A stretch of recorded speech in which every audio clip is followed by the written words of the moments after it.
And welcome into the firm of Harris Marang. Patrick Harris with you. That's me.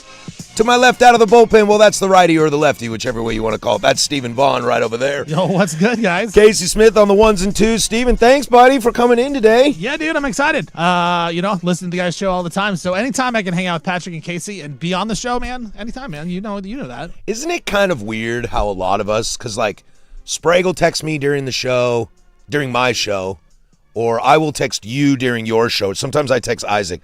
Like, we're all P1s of our own shows. Are we losers, or is this just good radio? You know what? I actually thought about that. When I first came to the fan, I realized that. Like, people would text me, like, from the station, like, hey, I'm listening to the show, and they give their take. I'm like, then I started doing that to you a lot. And then Sprague's texted me a few times during prime time. I'm like, yeah, are we all actually listening to each other? It's kind of cool. I think it's cool. I'm literally a P1. I think it's great. Mm-hmm. It's fantastic. I wake up every morning, I listen to the boys. Fans of the fan. Yeah.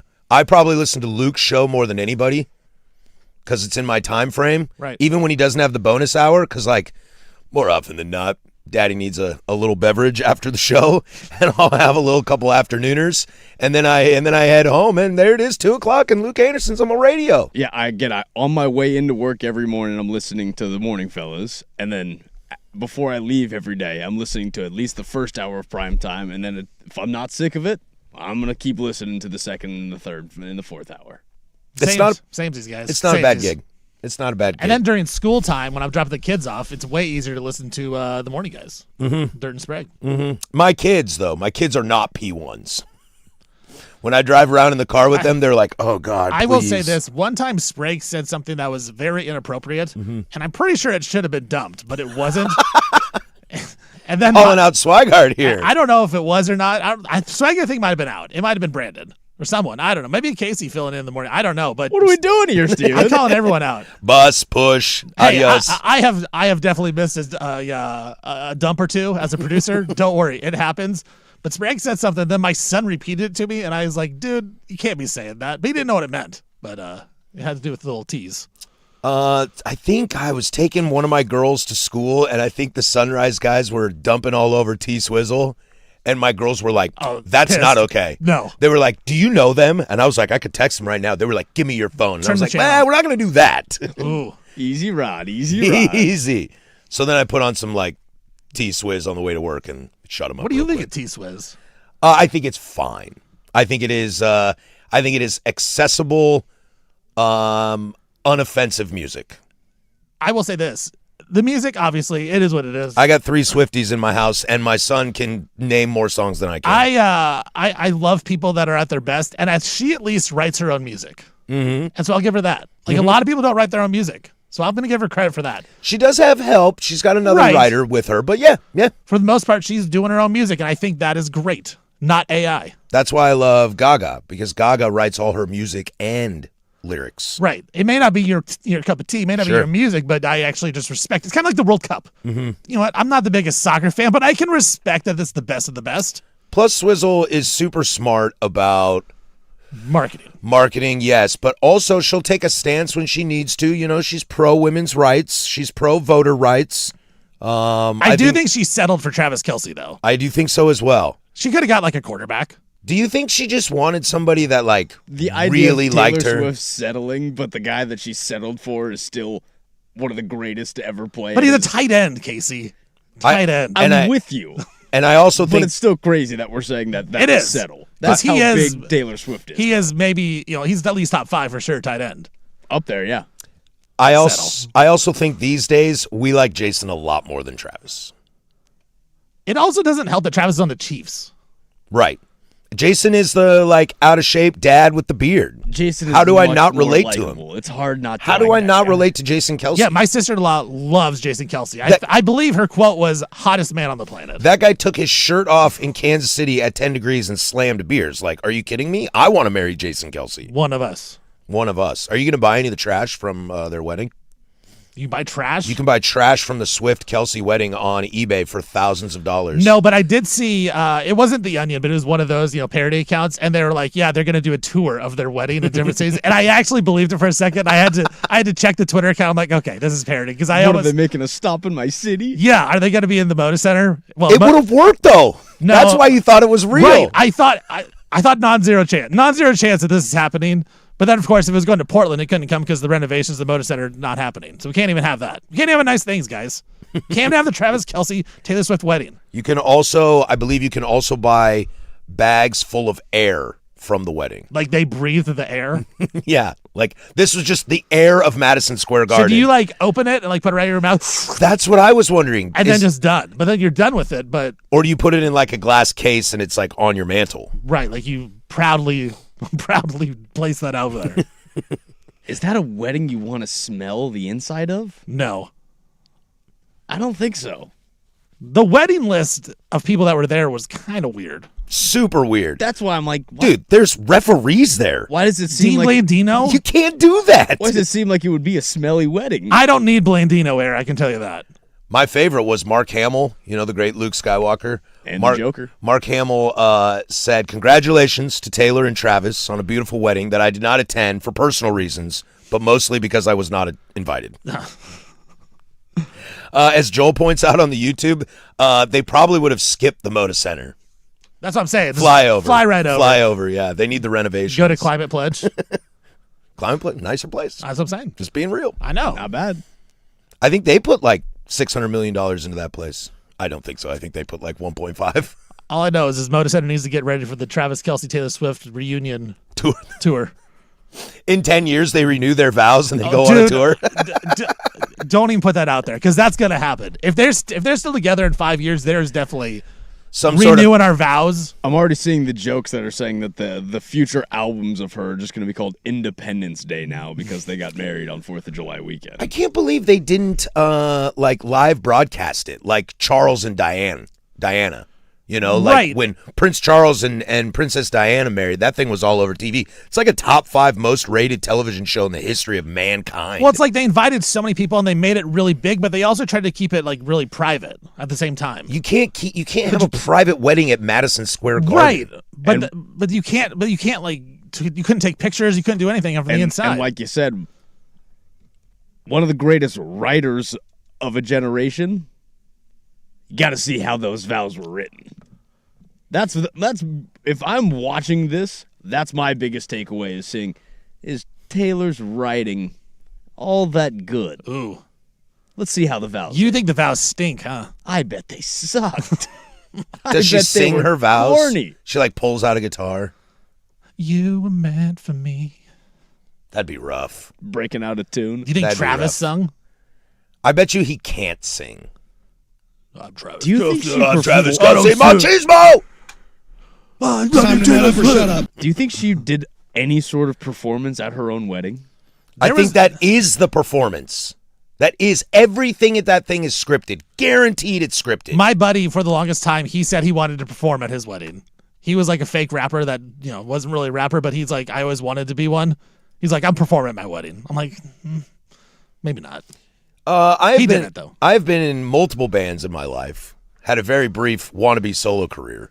Never in my life did it cross my mind to perform at my wedding. Never. Why? I sit here as I write music consistently. The Is day that your dream, not an Casey? idea. You're not gonna. The wedding crowd? the day Not the crowd. The day is already about me. Why do I need to make it more about me? It's not about you, though. No, it is. It's the hot lady next It's to me. the ladies. Yeah. If the lady wants me to sing, I'll sing. But I'm not I'm not setting up a performance. If that's your based thing, though, around maybe me. unless you like got your lady by singing or something, like that might be a thing. That's why I could see Taylor Swift singing a song to Travis. But I don't think that's how Taylor Swift got Travis. Text line telling me I read Taylor did sing. Part of their vows was singing. I believe each vow's over 10 minutes. Good God, that is. Yeah, I saw Travis cried. That was reported. I mean, he just became a billionaire. I would cry too, Steven. Bag man. Bleak on the YouTube telling me that Travis did his vows in QB cadence. Blue 42, Taylor Swift. 180 hit. Set one. I love you. Now that's not terrible. That would be funny. That Right. would be funny. That would be funny. Yeah, the royal wedding. Or is it? It can't be a royal. I mean, I'm not gonna lie, guys. I know she's super rich, and I'm really glad that she is a great role model for my young girls. And he's fine. Like Travis is fine. Great football player. As a human, I don't really have an opinion. The whole thing feels kind of trashy, does it not? Yes. Like, is that why it's not on TV like Charles and Diana? Because, like, that's royalty and this is, like, really crappy American royalty? This is still, again, Pennsylvania and Ohio. Yeah. There's going to be a lot of Cleveland, weird crossover there. Cleveland, Ohio, and the backwoods of Pennsylvania. Yeah. It's literally called Wyoming. Yeah. However, that being said, if you get invited, do you go? I think you go, right? You go. Yeah. You don't say no. You don't say no. No, because that's one of those things you probably never get invited to again. Obviously not Taylor Swift, but like someone of that caliber. Because there's levels to celebrity. Do you think people that were invited, some people chose the World Cup over this? Yes, I do. Because I think that's an option. I definitely think No people. way. If You think you so? were invited, I think. Well, some USA people go- never played in New York, so it would have to be like Penelope Cruz, Javier Bardem at a Spain game. I'm also thinking how selfish people in that industry are. Where it's what promotion does this do for me? Yeah. But there's no bigger promotion than saying I went to the Taylor Swift wedding. That is a pretty big flex. That is a huge flex. Like, Dean Blandino, when he got the invites, like, I'm telling everybody. I accidentally put this in the group chat of Right. referees sorry guys, that was supposed to be to my wife. It was the accidental text on purpose. Yes. Yeah. Shout out Larry David. Because what other referee was there? If it's just Dean Blandino, then yes, you have to make sure that accidentally slips in the group chat. I doubt Hercules was there too. Well, then that's just a giant crowd. And that's the other thing, okay? The women at this thing are all these like super gorgeous high-end celebrities to where the dudes are all like jacked bros with high tea. I'm guessing most of the dudes there were dudes wearing shirtless tuxedos. Also, what's the hookup situation at this wedding? Like if Tom's Braids is there, like He's on the prowl. is he on the prowl? And like what is a no? You know, No means no, Patrick. Someone super famous walks up to Tom's and he's like, the no means no, bro. It's not late enough. I'm not drunk enough. No, I'm going to pass. There had to have been some awesome hookups. Oh, I'm sure. Or it's like, there's Patrick and Steven again at another event. I know what they're going to do later tonight. You know, like the inside circles, like your friends that think they're keeping their relationship a secret. We all know. But we all know what's going on. Oh, here comes Dino. Yeah. Oh, God. Oh, do you see? Oh, Rossini and Vrabel at the same table, huh? Weird. Like, there's got to be some of that inner drama. Gotta be. Gotta be.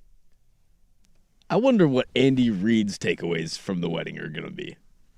I want to know if food related. I want to know if he's strictly let me stick to what the menu was, or if he's a big love. Did he line up that mustache before he went? I just want to see him in a tuxedo. He wore the little the windbreaker. That's what he wore. Was it black? You know he went a black Tommy Bahama. Yeah. Oh, 1,000,000%. Oh, kind of like what I'm wearing yes, right he now. wore the Patrick Harris outfit there. Did he have a headset on? Yes. With the frozen mustache with the icicles hanging off. And a napkin hanging from his collar so he could eat He's got the Ziploc bag in his pocket. of wet wipes. No, to steal the food, take it home. Andy Reid just telling his wife to shove all the silverware in his Yeah. purse. Dude, they want you to take the food. Take it home. They don't want it. It's going to go bad. You guys gonna eat this? You gonna finish that? Oakley Dokley, we got a great show for you today on this Friday. A lot to get to today. We will touch in on some World Cup stuff. Want to get into this Dan Ryan thing. You guys had Dan Ryan on primetime yesterday, city councilor, and a little bit of information from the Climate Fund as well on the Moda Center. A lot of gambling action today to laugh about since I got Stevie Brackets in here. But let's start with some updated news on Kawhi Leonard. Is this thing really going to get solved over the weekend? We'll start there. 105.1 The Fan and The Fan Sports Network.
10:18 here, Portland Sports Leader. Don't you forget it, baby. We are live from the shadows of the historic Fremont Bridge.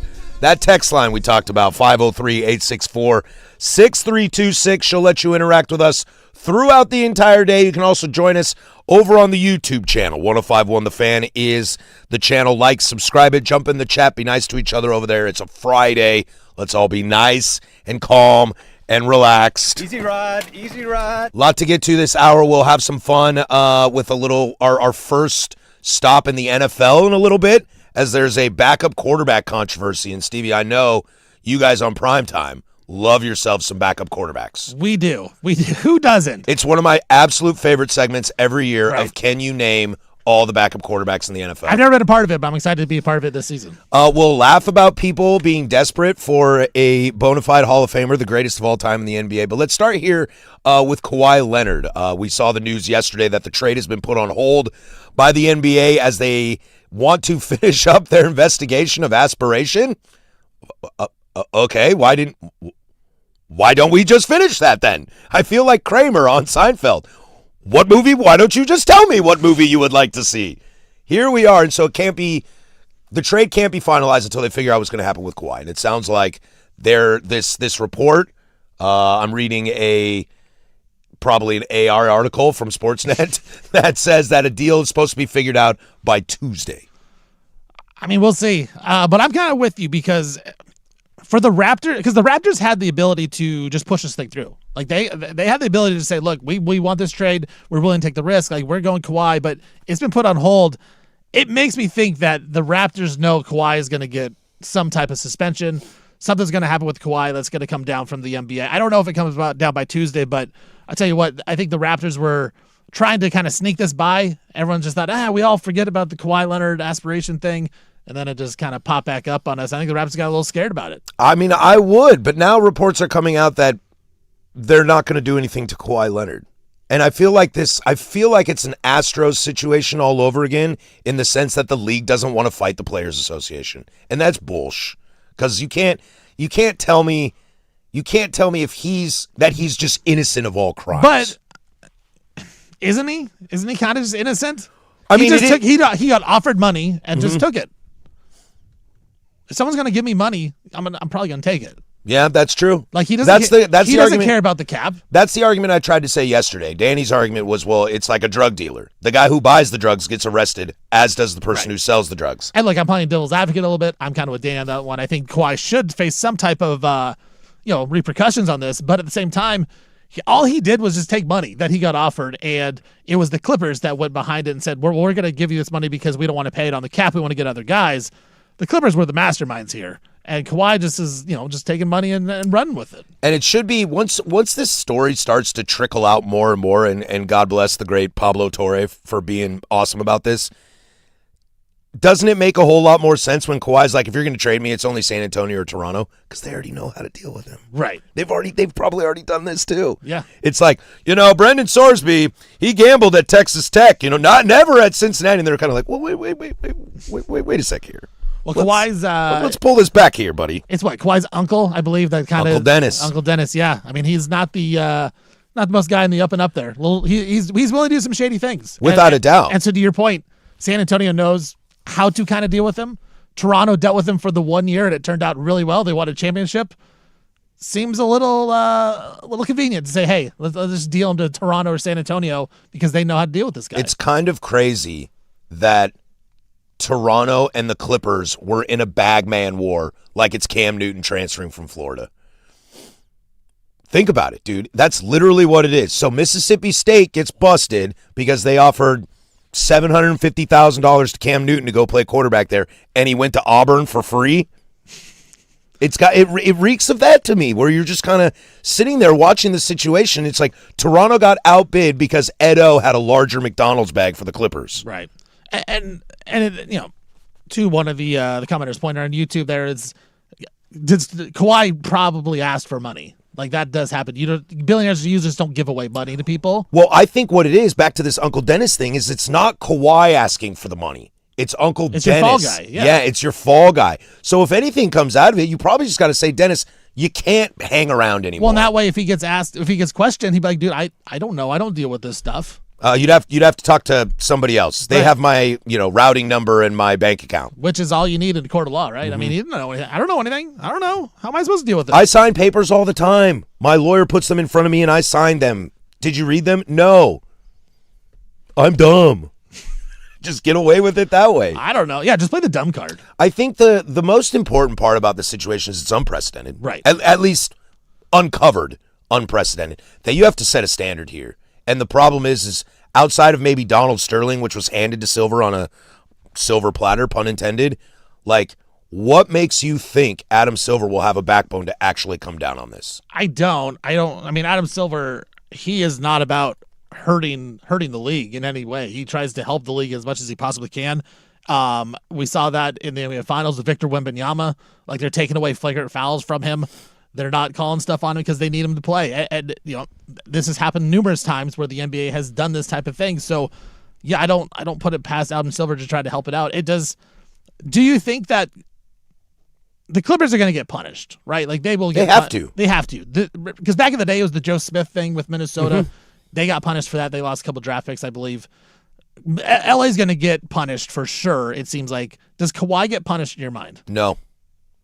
Scot-free, gets off and he'll be able to play with Toronto next season. I think so. Or they give him a 10-game suspension. Nothing big, though. No, I don't. With you. I don't, because I'll go back to the Astros trash can situation. Everybody fell in that situation. GM, manager, everyone gets fired. Not the players. Owner got lucky. He didn't get forced out. They weren't going to do that anyway. But Alex Bregman, Jose Altuve, Josh Reddick, none of those, George Springer, none of those dudes got in trouble because they didn't want to fight the PA. And Cora got a job elsewhere. And Cora got another job elsewhere. Right, so did yeah, Carlos right. Beltran, until it came out, and then Beltran got fired. In fact, it cost Carlos Beltran first ballot Hall of Fame. Yeah, But I'm he with still you. made it in. But he still made it in because at the end, Alex Cora is a good manager. Still got a job because Alex Cora is a good manager. George Springer gets a free agent payday. Alex Bregman bounces around getting paydays. Jose Altuve is an Astro for life. They don't get punished. And I think it's because you don't want to fight the PA. Because you also don't want to hurt your product. Without a doubt. You don't want to drive a wedge in between those two. If Major League Baseball went after the MLB PA, that would still be lingering in their current discussions. If the NBA goes after Kawhi Leonard and fights the NBA PA, that's going to drive a wedge the next time the contract comes up. 100%. And Toronto's a great fan base. You don't want to hurt that fan base right now. There's a lot of momentum going up with Toronto. They took Cleveland to 7 games. They're excited. They're a young team. And then you added Kawhi Leonard, who last time he was there in Toronto won a championship.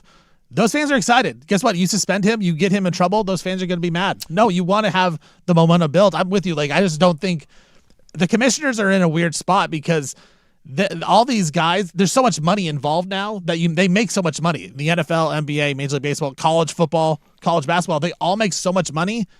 And the reason they're making money is because the athletes, like, they're making all this money. They're bringing all the money in. You can't punish these guys. You just can't, because then everyone will be mad about it. How much do you think, I might be grasping at straws here, how much do you think Toronto not being in America factors into this? The international game, the global game. Well, that was my thought, is Kawhi's just trying to get out of the country. Right. He's fleeing the country, get out. But you can get extradited out of Canada. Yeah. I don't know that it's that big of a deal. I really don't. I just think that Toronto is used to Kawhi, and they know what they're going to get with him on the court. Because they lost in the bidding war with Uncle Dennis to the Clippers. Right. Because there were reports that he was asking for, like, ownership in local establishments. He wanted a piece of the Maple Leafs. Yeah, he wanted a part of everything in Toronto. And then Ballmer was like, how about we just write you checks? Kawhi was I have this fake company here. Kawhi was looking at investment, and Ballmer's like, or it can just be a number. What is the number? And he's like, oh, I don't know anything about this. You'll have to go talk to my uncle, who's also my agent. That's the biggest thing they should do. If they're not gonna punish Kawhi, they got to say, Uncle Dennis, you can't be around. Can't be in the facility. You can't be his agent. You cannot be a part of any NBA business. And I think that would be a fair punishment for sure. If you have a fall guy, make him the fall guy. Right, because I do think you're right. I think Kawhi he knows what he's doing, where he's just going to get out of the way and let his people deal with everything. And so he can say, I don't know. I have no idea what's going on. I have money people that are doing this, just like Shohei Ohtani and his gambling thing. No I don't know idea. what happened. I don't know. Mizuhara, he's the one that was in charge of my money. He's the one that was making all the bets. I didn't know that $25 million was gone from my bank account. How would I know that? I have so much in there. Which at the time he actually didn't have a ton of money I in know. there. But that's what I think. I think Kawhi can say, I have no idea what you're talking about. And so for that, like, it's hard to punish that guy when he can really say, I had no idea. Like, I had no part of this. I just signed papers because this is what my agents told me to do. And like Mafia Fall Guys or any other kind of situation, you can like, hey man, hey Uncle Dennis, I'm gonna take care of your family. Like say he had to go to jail because there could be some like fraud situation in the whole thing. Right. Say Uncle Dennis gets charged with something and goes to jail. It's like, hey bud, you take the fall. 5 years is gonna suck. Your family's gonna be taken care of, and when you get out, I got you. And Kawhi plays basketball for 6-8 more years. Yeah. And then he's a legend and he goes away forever. And Kawhi seems like one of those guys, Patrick, that once he retires, we'll never see that guy. Adios. We will never see Kawhi Ever Leonard see him Never again. see him again. So he's going to get all his money and he's going to just go to somewhere in California back home and just hang out there for the rest of his life and do nothing. Toronto could be on let's say he goes back to Toronto. Let's say he wins another title at Toronto, okay? In 10 years, Toronto is on the precipice of winning the finals for the first time since he was there, not in the building. 1,000,000% not in the building. Not in the building. No. They retire his number, not in the building. Nope. Is there any other basketball player that's been like that? I mean, Kobe kind of disappeared, but then he came back into TV on his own terms. That just fully disappeared? Yeah. Well, Duncan was like that, but Duncan's kind of reappeared the last year or so. And I think some of that is Pop's health. Did Kareem kind of disappear, or was he still kind of in the limelight? Kareem's in movies. I heard a commercial with Kareem about some degenerative disease he has. There's probably some football guys that are like this. Yeah, I'm sure. Like, I don't know what Art Monk is up to right now. Great pull. We were talking about Commanders' retired numbers yesterday. Alvin Harper. What's Alvin Harper up to? I got Art Monk on the brain. What's Brian Mitchell up to these days? Brian Westbrook. Baller. The YouTube, Karl Malone, for other reasons, though. Thankfully, he's out of the limelight. He is out of the limelight. He can go away. Stockton went away, too, after his then he came COVID back. situation. Yeah, he popped up and then he went away real quick. He was like, uh-oh, I got to go. Oh. Can you imagine trying to ask the hottest girl to the prom and looking super desperate doing it? Well, we'll go there next. That's Casey over there with sports. Now, from the George McCoy at Warren Allen Sports Desk, a Sports Center update on the Fan Sports Network, 105.1 FM and 1080 AM. First on the Fan, the men's Wimbledon semifinals are currently live as defending champion Jannik Sinner and all-time tennis legend Novak Djokovic are going head-to-head to see who will face off against Alexander Zverev in the men's Wimbledon final.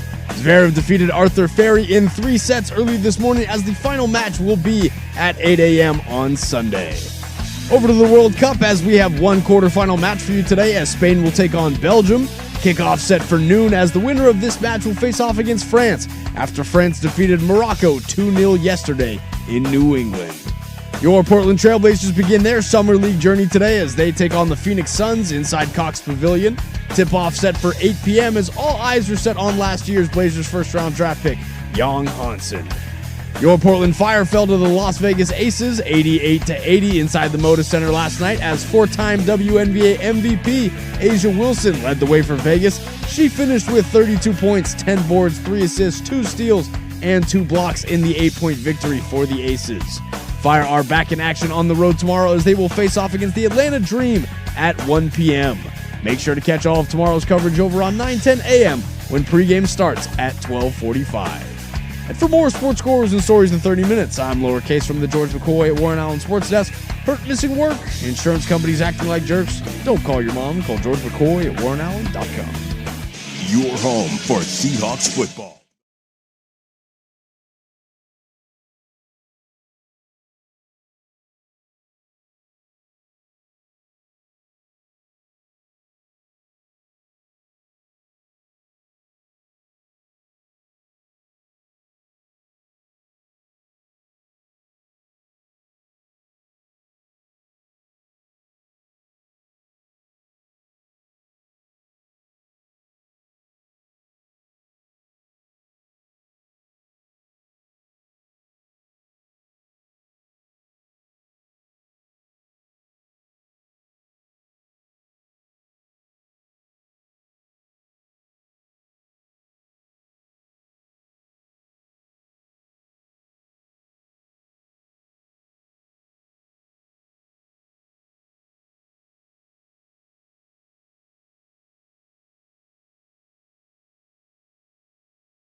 Hey, basketball coverage on the Fan is presented by Xfinity. Score the most reliable Wi-Fi. One price, 5 years, guaranteed. Xfinity, imagine that.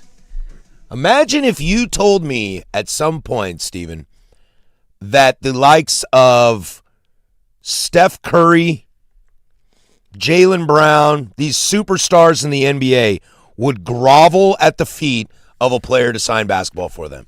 This is not a situation in which I need to talk to you about where LeBron James is going. I'm ready to put $1,000 on he goes to Cleveland. I think that's the most obvious thing in the entire world.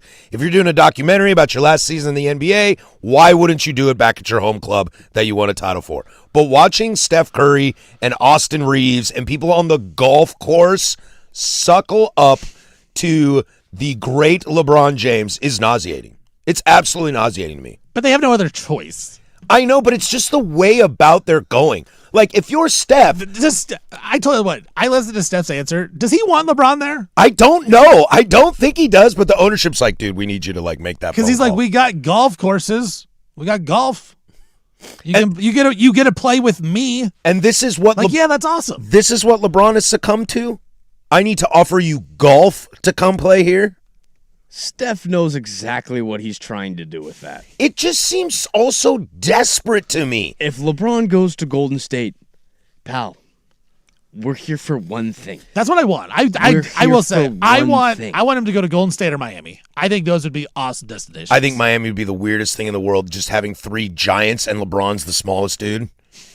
But 3 giants and LeBron's the smallest. Yeah, It's a with scary Bam thing and to think Giannis. about. No, it's Cleveland, guys. It's Cleveland. But look, Donovan Mitchell, James Harden, LeBron James, Evan Mobley, and Jared Allen. dude, Sign we me up. opened it up talking about Taylor Swift and her marketing. LeBron has fallen into this as well, where he has Shams on the payroll 1,000,000%. Without a doubt. He's doing the decision without doing the whole theatrics of Right. Because he wants Send to put the it money out to the there Boys that and Girls he's the Club. GOAT. He's the GOAT. He's better than Michael Jordan, guys. I don't know if you know this. Shams will tell you how good he is and Michael Jordan's not. And so, Because I go to Shams for my X's and O's breakdown, as you should. especially at a draft. Yes, of course. But no, dude, and that's the thing is now Shams and other, like, so many teams want this guy. He want him. Well, do they? Like, I get it. LeBron is really good. He is awesome. He's an elite player. Top 5 of all time. A little bit of a compiler, I would say. That's just me. I love him. He's great. He's the Craig Biggio of the NBA. He's definitely not the Craig Biggio, but he gets a lot of hype because he played in a bad Eastern Conference for so many years. Like, I get Sure. it. He made so many finals, but they're going up against the likes of what? The Pacers? Whoa, And Danny Granger? Whoa. I'm a Pacer David fan. Don't- Larry Check Bird yourself. once said, if you ever look at LeBron's team, they're a bunch of bums. Yeah. But that's LeBron. LeBron But wants to be the LeBron GM. makes them look good. I would never The pick GM. up anyone on Look, LeBron's Except for team. Kyrie and K-Love and Who the are Hall of D-Wade, Famers. Chris Bosh. Yeah. Like, those teams were good. All first ballot Hall of Famers. Was Kevin Love good anywhere else Yes, in Minnesota. after Cleveland? After Cleveland, he got old, like we all do. Not all of us can be on steroids all Dude, day like K-Love LeBron. K-Love was great. Yeah, he K-Love's was great. fantastic in Minnesota. Look, I love LeBron. But there was a big drop off in his game once he got to Cleveland. I just think this whole thing is crazy that we are putting it out there by Shams that LeBron is wanted by everybody. Everyone's in contact with him, and it's turning into a circus already. I'm already tired of it. I'm tired, guys. Do you know that his name is? Tired. Do you know that his name is Shams? And do you actually call him Shams because it's funnier that way? I don't really know. Because you just caught me saying Shams as well. Shams. His name is Shams Charania. I've But always called him Shams is kind of Scams. nice. it's not scams. He's not the sham wow. But he's kind of a sham for the NBA sometimes. I don't know, man. I like Shams better. Do you think Shams knows basketball? No. Me neither. No, he has connections, though. Dude, if I know basketball more than you, we got probs. We got big probs. Like you're in the mainstream media. You break the news, and I think I can tell you I could be a better talent evaluator than Shams Charania. That's tough. I don't know. I am 1080 the fan. I can. dude. That you are, though. Shams can't say he's 1080 the fan. That is also true. Yeah. I've listened to your basketball takes. I'm okay. You're fine. I'm okay. Luckily, you got your partner over here, Danny, that knows what he's talking about, right? Sure. Yeah. No, dude. I don't know, dude. You're better than Shams. You're better than Shams. The whole Talent evaluator. I'll give it to you. The whole thing around LeBron is just Nauseating. It's desperate. It's sad. It's high schoolish. Also, I don't know if there's another player. You know, everyone talks about Johnny Unitas in a Chargers jersey and seeing guys in their old days going to a new team like Jordan as a Are you Wizard. saying this hurts his legacy? No, I'm not saying that at all. But and maybe this is just the new way of the NBA because Kevin Durant has done this as well. The idea of I will just wear any jersey is wild to me. And I don't know why I can't get over that. It might be me stuck in the mud, I think there's like a just- little fuddy-duddy. There's very few NBA players in NBA history that stay with one Right. team forever. No, I understand that. 2 is fine. Like, I don't got an issue with that. But the idea that Kevin Durant has been on 5 teams, LeBron, if he doesn't go back to L.A., which he's not, Cleveland or Miami, his 4th team, that's just kind of how weird many to me. years has LeBron been in the league? 20 plus. 2003. Name anyone 2003. else in his class or around his class that didn't play for more than 2 or 3 teams. Right. Everyone does. Dwayne Wade only played for 2. He played for 3. Did he play for 3? Cavs. Played Cavs, for Bulls. Cavs, played for Oh, Chicago, I don't remember the and played for Cavs. Miami. I don't remember. He was the with Cavs. LeBron in Cleveland. And maybe that's what I was saying. Maybe that's just the Chris new. Bosh. He's 2 But again, teams. Dwayne Wade but- Dwayne Wade was considered the Right. He's Miami. epitome He, of Miami. Darko Yet he only still played for the 2 other Pistons. teams. no, he played for Minnesota. Oh, dang it. Yeah. I remember when I'd work for the Blazers, I'd watch Darko Milicic tape. Again, But maybe- I'm looking around going, all right, Carmelo Anthony, Chris Paul, Blazer legend. LeBron, Dwayne Wade, Chris Bosh. All these guys played for a bunch of other teams. But is it weird that LeBron, if he goes back to Cleveland, it'll be his 3rd time with one squad? If he goes to Miami, he will be with 2 different teams twice. That's kind of weird. That is But also intricate and kind of cool. It's also Right. 3 different three complete different iterations. Of as the you said, he's roster. played since 2003 or whatever it is. Like he's been around forever. I don't think Cleveland's ever had as good of a roster See, without he is LeBron Cleveland. as they do now. He Yeah, is Cleveland. This He is needs the to go back first to time Cleveland. that Cleveland without LeBron has been good. Wow. Oh, yes. But I was going to ask, would this lineup in Cleveland be better than K-Love and Kyrie Irving? I mean, you're talking peak Kyrie. The issue is that, Ilgauskas down low, a real center. again, the issue with that is, well, Tristan Thompson was the And center there. Tristan Thompson, good call. But the issue there is LeBron was Right. the focal point. Right. So if LeBron is, you add LeBron to each of these rosters, I think the roster now in Cleveland blows the roster that LeBron had in Cleveland out of the water. But they need it now. They need it now more than ever because, like you said, when LeBron was in Cleveland, he was peak LeBron. He was incredible. That can make people better. He also had peak Kyrie, though. He did. I mean, Kyrie hit the big shot. Kyrie hit the shot in Game 7. 47. I'm a Incredible. Kyrie acolyte. I don't know if you know that. Ooh, I don't. Yeah. Better than Dame? Yes. In what? Total game. I'll take Dame. Dame's a better scorer. I'll take Kyrie. Dame's a better scorer. Kyrie's a better, he's just a better bucket. What's the difference between a scorer and a bucket? A guy that can Well, get. are you talking shooter? Like Dame's a better. Dame's a better shooter. Dame's a better shooter. No and doubt about it. And I'll take Dame's 20 shots versus Kyrie's 20 shots. I'll But take Kyrie's handles, his rack finishing, and his distribution and defense. Kyrie's a better finisher for sure. Without a doubt. Dame is a better deep range shooter. Obviously, Totally. They're both incredible. I think Dame gets a little underrated for this. Is that he is a difficult shot maker and taker. Mm-hmm. Like he takes a lot of bad shots, but he makes a lot of tough shots. Kyrie, same thing. Paul George told him that's a bad shot. Right, he did, and I will stand by it. It is not a great shot. It's terrible. He made it though, and that's great. It's a great shot. That's for all that Blazers matters. history, but it was not a good shot. Kyrie's the same way. Kyrie takes, Kyrie Whoa. takes a lot of tough shots, but makes them. They are so similar, like peak wise, level wise. I take level Dame. wise, I think they're very much on the I take same Dame, level, though. But I think I just got And I'm not, and I'm kind of a Dame hater. I think I'd take Dame over Kyrie. Kyrie gets hurt a lot more. It's true. It's true. Yeah. His body broke down. He's also weird. Like he's a weird guy, so you don't know which way he's gonna go. He kind of was right on a lot of stuff, though. He's the greatest ball handler Flat in Earth? NBA history. Was that not the flat Earth stuff? Some of that other stuff that Yeah, you're talking about, I I mean, agree with you. Easy Rod, Easy I Rod. agree with you. Sorry, Kyrie. If we're going basketball skill wise, Kyrie. It's Kyrie. But just basketball player, I'm going Dame. I'm leaving it at that. When we come back, let's slide over to the NFL, our favorite conversations. Backup quarterbacks. The competition is brewing. And should you say this out loud? That's Steven. I'm Patrick. 105.1 The Fan. The Fan is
Coming up in hour number deuce here, we'll get into what we got. What we got? Some action, some World Cup action. I got Stevie Fire in here, Stevie Brackett. So we're gonna have to talk some college basketball Hell and yeah. some gambling. Yeah, dude. I wouldn't be here if we weren't. We were texting yesterday, and I was like, I didn't want to say it to you, but in my head, I was like, I got to do something gambling. Have to. I am an anti-gambler. Well, you're like, hey, if you got any stories, bring them to me. And you were like, gambling. First thing when I got in today, hey, did you see that story? Gambling. Let's do it. Gambling. So have some fun with gambling throughout the day. I'm a little excited for it. But in honor of your full-time job, the great Primetime, the best show, the best afternoon show in town, I love it when those guys try to name all the backup quarterbacks in the NFL. It's one of my absolute favorite bits they do every single year. But according to the Athletics' Nate Atkins, neither Ty Simpson nor Stetson Bennett have been able to, quote, stand out ahead of each other in the Rams' quarterback room. There is a note as well that Ty Simpson was quoted as saying, learning the Rams' offense is like drinking from a fire hydrant, which I'm sure, to his credit, McVay's offense is pretty intricate. I'm sure Shanahan's the same way. LaFleur is the same way. Bet you Liam Cohen's got a tough one to learn as well. I don't know if you say that out loud. And if you can't beat out Stetson Bennett in preseason camp, it raises my eyebrows for the Rams right now. The Ty Simpson pick when it happened was weird, and it's getting weirder by the moment because the Rams are in such a win now mode. Like, you went backup quarterback, and I get it. Like, the Falcons tried that with Michael Penix and Kirk Cousins obviously didn't work out. You have, a mid-first round pick, which the Rams are not probably going to have for a while. Might as well take advantage and try to get the quarterback in the future. Stafford is getting older, even though he just won the MVP. I didn't hate the pick. I got these two killed me on the, like, Casey, you were here for this. These two killed me for it. I didn't hate the pick. I think I thought it was a reach. Right. But them getting a quarterback, like, they think of the future? I see the theory behind it is that you're not going to have a mid-first round pick. You're hoping not ever again for a while. So you go out, you get your quarterback in the future. That's fine. But now that this stuff comes out, and I'm with you, you can fully not understand things. And I've been in jobs where I don't understand this. When I first started radio, I don't understand. They're like, hey, do you get it? Got it. I fully get it. Fully understand. All he has to say is avoid saying, I have no idea what this is talking about. I look like an idiot right now. Like, that's all he had to do.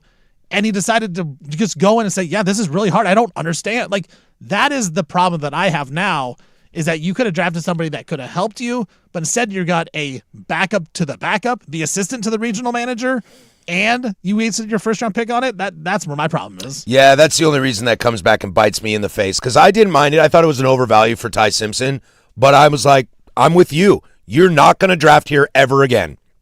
In theory, go get the guy you think is the future. And the Rams have been good with their late-round picks. They've had guys that have turned out really good. I mean, Kyron Williams, 7th-round pick, something like that. Mm-hmm. Cooper Kupp was a 2nd-round pick. Puka, 5th-round pick? Mm-hmm. Like, they've had really good drafts in the late rounds. So they probably are confident in saying, we can draft guys that can help at the 3rd, 4th, 5th rounds. We don't get a top mid-first-round pick in a while. We might as well spend it on Ty Simpson. They're also not afraid to go out and get a Todd Gurley, a Devonta Adams, like Myles Garrett. They will go and F them picks, Jalen and they will go get a guy to fill in, and that's again like I know McVay had the weird reaction to it, and if I were McVay, I'd be pissed too. But if I'm Les Snead, like Stafford was getting injections in his spine at the beginning of last year. We didn't know. I think we played the over-under game of 10 games, and I think I took the under. Now, poop on my face, he ends up winning the MVP and was absolutely fantastic. But at some point, you have to take your team, your Pittsburgh Steelers. All we've done is kick the can down the road. At some point, you got to find a quarterback. And unfortunately, you got to kind of suck. It's like the NBA. And again, you want a superstar, you got to suck to get one. And the Steelers drafted a quarterback in the 1st round, traded up for Kenny Pickett. Brutal. Yeah. That hurts. And sometimes But the difference is the Rams are so good everywhere that Ty Simpson could suck and it could be a wasted pick, and it may not matter because the Rams are going to be good for the next 2 seasons at least. Ding, ding, ding, ding. Look, Jared Goff took him to a Super Bowl, and they were like, nope, can't do it with this guy, and they got Matt Stafford. And all I hear They'll do the same. All I hear from this report is, okay, there's not a clear backup that's developing here. All right, so the knocks against Stetson Bennett were Stetson Bennett's athleticism isn't quite NFL ready. That's still probably true. But the issue on Ty Simpson is Ty Simpson capable enough of running a Sean McVay offense at this very point? And I doubt that's the case because Sean McVay is an offensive guru. A mind like Matthew Stafford and a guy like Jared Goff, those are the only guys that can make that type of offense work. You have to be a really smart mind at the quarterback position.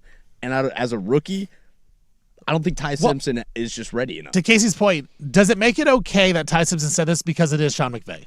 I think so. We can all agree that Sean McVay's offense is going to be very complicated and nobody's going to understand it. If he said this if he went to Seattle, if he went to Mike McCarthy, who Aaron Rodgers are like, oh, I know this stuff. We did this stuff 10 years ago. Right, like I would kill Tyson for saying that, but like I can kind of understand him saying, I don't understand Sean McVay's offense because Sean McVay is awesome and it's going to be difficult. Like I think that's kind of the saving grace right now for him, but he still shouldn't have said it. One of my favorite clips of all time is in the huddle of the Rams, Matthew Stafford is getting the play call from Sean McVay, and as Matthew Stafford starts then to relay the play to the rest of the huddle, Sean McVay's still going. He's still trying to talk through checks, all right, if you're seeing this, the Mannings then broke it down, said what not to do as a play caller.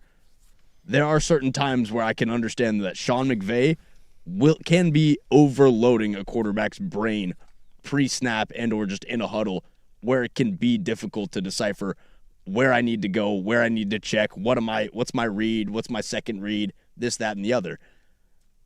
Do I see him developing over time? Yes. But as right now, there's a lot of stuff he's got to learn in a Sean McVay offense. 503-864-6326 is the fan text line. I like this text, but also the I See Ghosts QB just won a Super Bowl. Here's another situation. What if Cincinnati doesn't make the playoffs for the next 2 years? You don't think the Rams are going to find a way to go get Joe Burrow? Right. I see it happening. See what I mean? Like, the Steelers are not historically a team. I don't mean to pick on you, but they're a really good example.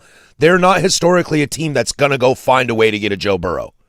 And take away the divisions. I don't mean that. Just historically, they're not going to go get a Matt Stafford. They're not going to go get a Russell Wilson in his prime like Denver did. And the Steelers successfully have gotten their quarterbacks in the draft. But the Rams, they will go do that. If Lamar gets disgruntled in Baltimore, they'll go get Lamar.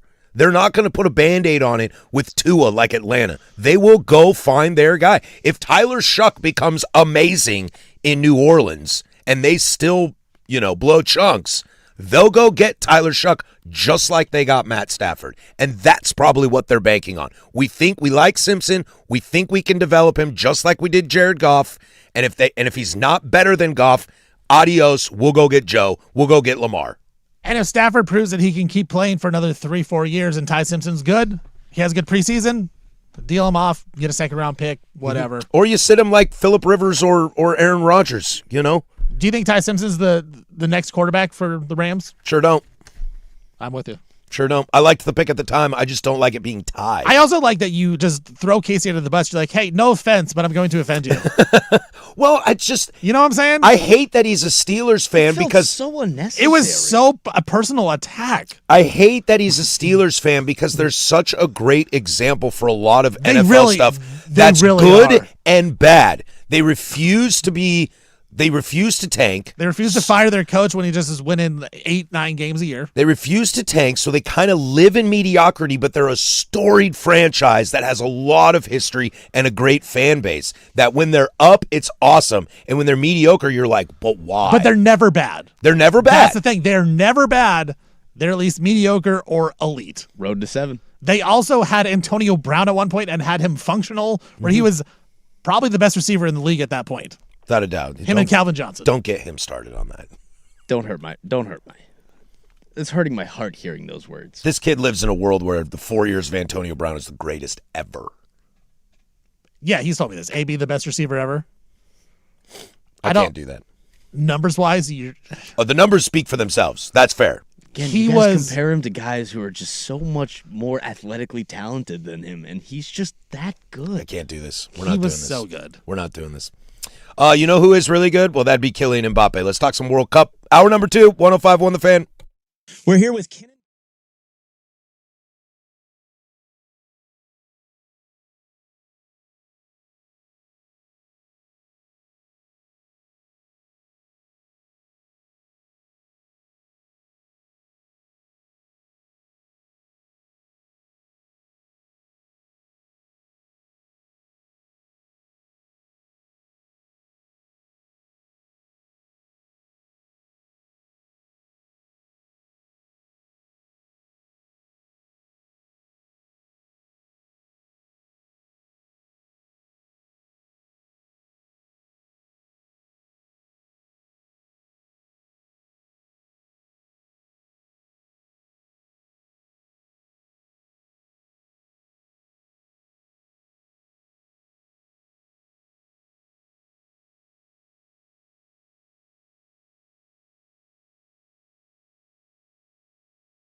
From the George McCoy and Warren Allen Sports Desk, a Sports Center update on the Fan Sports Network, 105.1 FM and 1080 AM.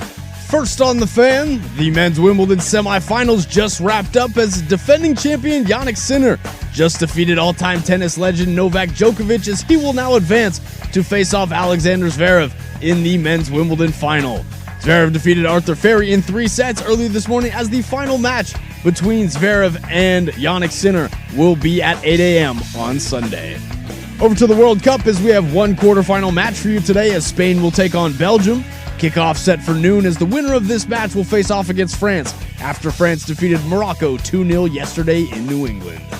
Your Portland Trailblazers begin their Summer League journey today as they take on the Phoenix Suns inside Cox Pavilion. Tip-off set for 8 p.m. as all eyes are set on last year's Blazers first-round pick, Young Hansen.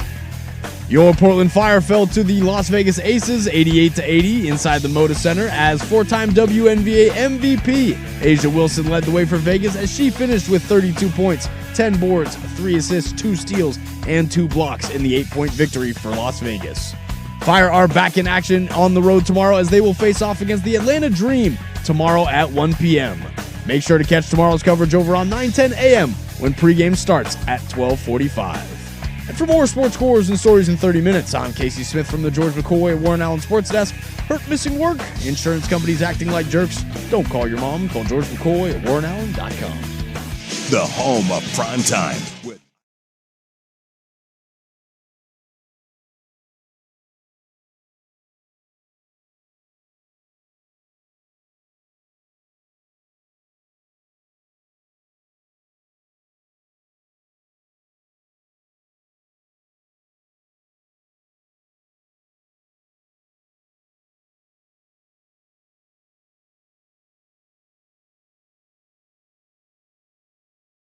Here, if you're missing the first hour, you can download that, the Fan Podcast, 1051thefan.com, the Odyssey app, wherever you get your podcasts. If you missed Dirt and Sprague this morning, they were on fire per usual. You can get that wherever you get your podcasts or go over to the YouTubes. Primetime's back in action. If you missed yesterday's show, they teased a little bit about their situation with old Will Ferrell, but TBD on more details to come at a further date. If you missed that, you can go find that wherever you get that. Stephen Vaughn in the chair for Danny Marang today. He's got mud butt again. Not me, Danny. Not you. Not you. Just a couple bald men here. We should have made Casey shave his head this morning. We should have hazed him, like pinned him down to the ground and just shaved his head. Bald cap. Bald cap me up there. Oh, yeah. And then you get back to primetime and it's double bald again. Well, Rob's not bald. I know, Yeah, but double Suk bald. is. Yeah, double bald, yeah. Yeah, sorry. We could have been I can't count. We could have been the first ever triple bald show in the history of the Fan. Man. I don't know that to be true. I just am going to say it and believe it. So if Rob's ever out, we need to have like you on. Oh.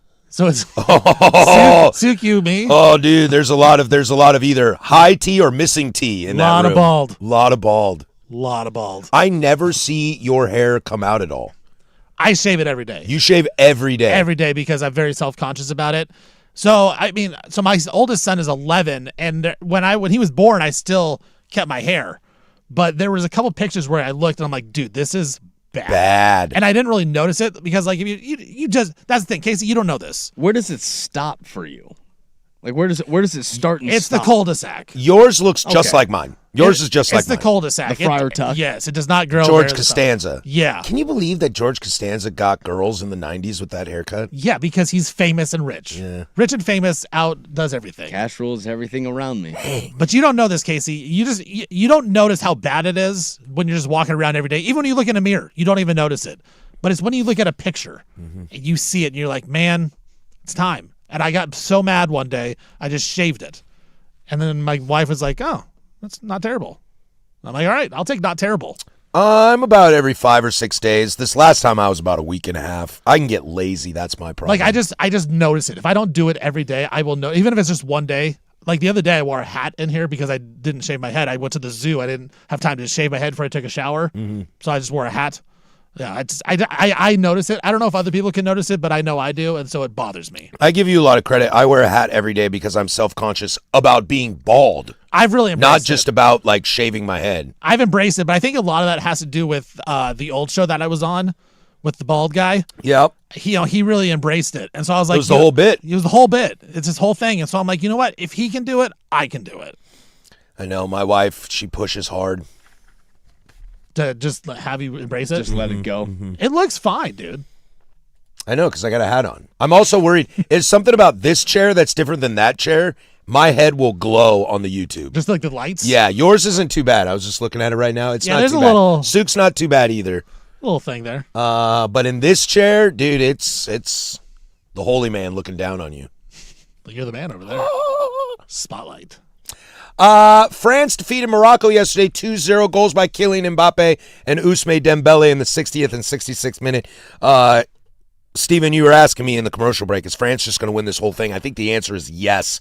Yesterday, they made stuff look really, really easy. It's crazy when you're in a quarterfinal, really, of kind of any sport. It's like you hit the Elite Eight and you just roll a team. It's kind of like, wow, that's some scary stuff, and that's where France is right now. And we are watching what I don't want to sound hyperbole. I don't want to be caught in the moment, but I think when his career is all said and done, the greatest international player of all time will be Kylian Mbappe.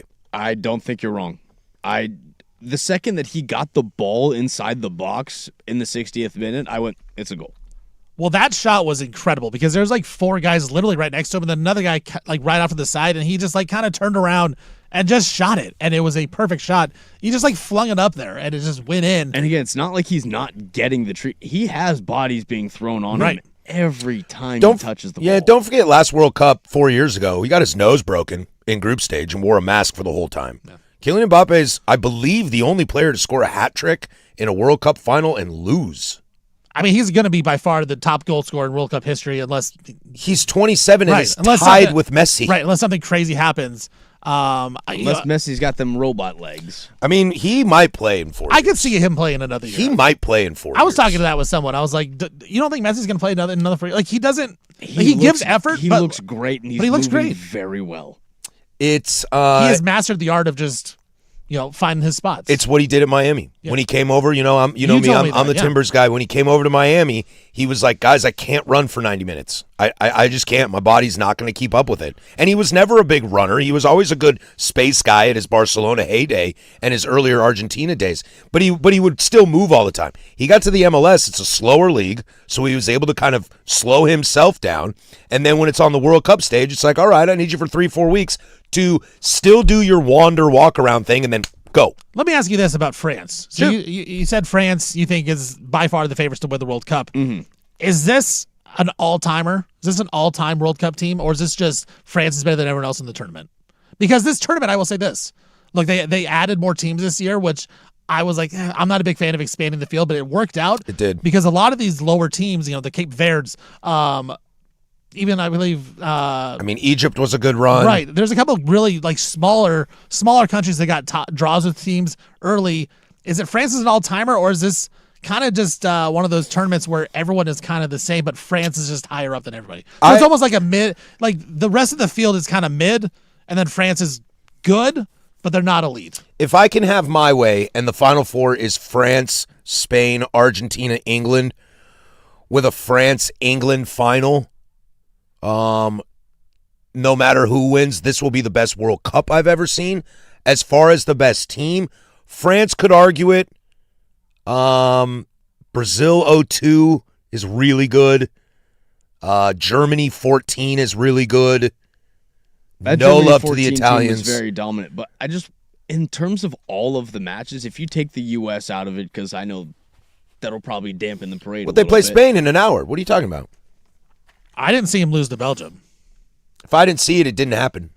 Fair. It's like you can't test positive if you don't test. I protested it, actually. All the matches in this World Cup have been fantastic. Awesome. They've been great. Been intense. They've been really great. Which is soccer weird because matches. France has dominated everybody. Mm-hmm. So does that mean that they are literally that head and shoulders above everyone else? I think so. Well, it's an eyeball thing. It's like you watch them and it just looks easy. They look different. Like they look different than everybody else. They dominated Sweden. Paraguay said, okay, we're going to muck this game up and be physical and push you around. And they knew it, and Mbappe just laughed at them. And Morocco just said, we're going to put everyone on defense and not even try to score. And when, it worked for a while. And when Kylian scored the first goal, it was over. It was over. It was over. Yeah. So they are. Spain will be a tough test. If Spain wins against Belgium today, which I think they will, that will be a tough test. Spain is very, very good. Hey, Belgium's good. They beat the United States 4-1. Are we getting French Argentina? And we know USA was the best team in the tournament, and you just beat USA 4-1. Get out of here with that. Are we going to Belgium get slander? France, Argentina, Get outta here. and most likely the winner of that game will probably have the most goals scored in FIFA World Cup history? I'm not high on this Argentina team, to be honest with you guys. I'm not. I think Leo bails them out too much. I think their defense can be a little shaky. I want to remind you this. They were down 2-0 against Egypt, 1-3-2. The game before that, they were tied with Cabo Verde in like the 110th minute. And dare I say, against Egypt, they got a little bit of help from the referees. Vargentina, as they call them. Switzerland is a very compact, really good team. They're good on defense. They're great in the midfield. They don't make mistakes. They have world-class players on their squad. Don't be shocked if this game tomorrow goes to extra time and a shootout.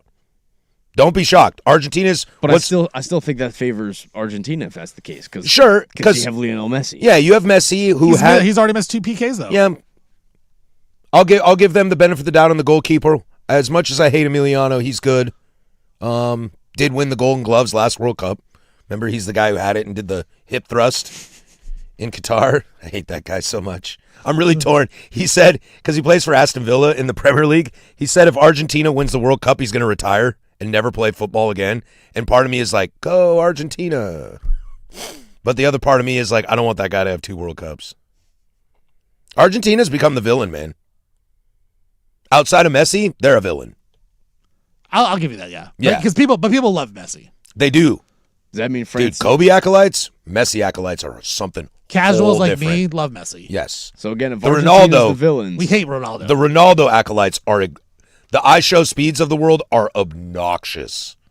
is France can't the heroes believe- now? Casey, can you tell me about iShow Speed? I can't believe I know who iShow speed Like, what's is. his deal? He's one of the largest streamers. Yeah, in he's the just a world. YouTube guy? Yeah, he's Is he kick cool? streamer. Is he a good guy? Nice? It seems. Is his stream He fun? seems to be straightforward. He's the seems Truman like Show he's- in real life. Yeah. He seems... I don't know. A We lot old. Of, again, a lot We of old. the stuff seems, I guess, performative and Okay. a little bit annoying, but he plays to his fan base very well. All right. He seems like a genuine guy. Last thing on the World Cup, and then we'll get out of here. These guys have England tomorrow at 2 o'clock. It's probably, I don't know, Mexico-England was pretty hyped up for me. USA-Belgium was pretty hyped up for me. Norway-England might be the most hyped up game of the tournament so far. Yep. Portugal-Spain is tough to beat because it's Ronaldo in Spain. This is one I'm very excited for. But Holland is on a whole nother level, and I've said this 1,000 times, and I'll die on this hill. Nobody wants this World Cup more than Harry Kane.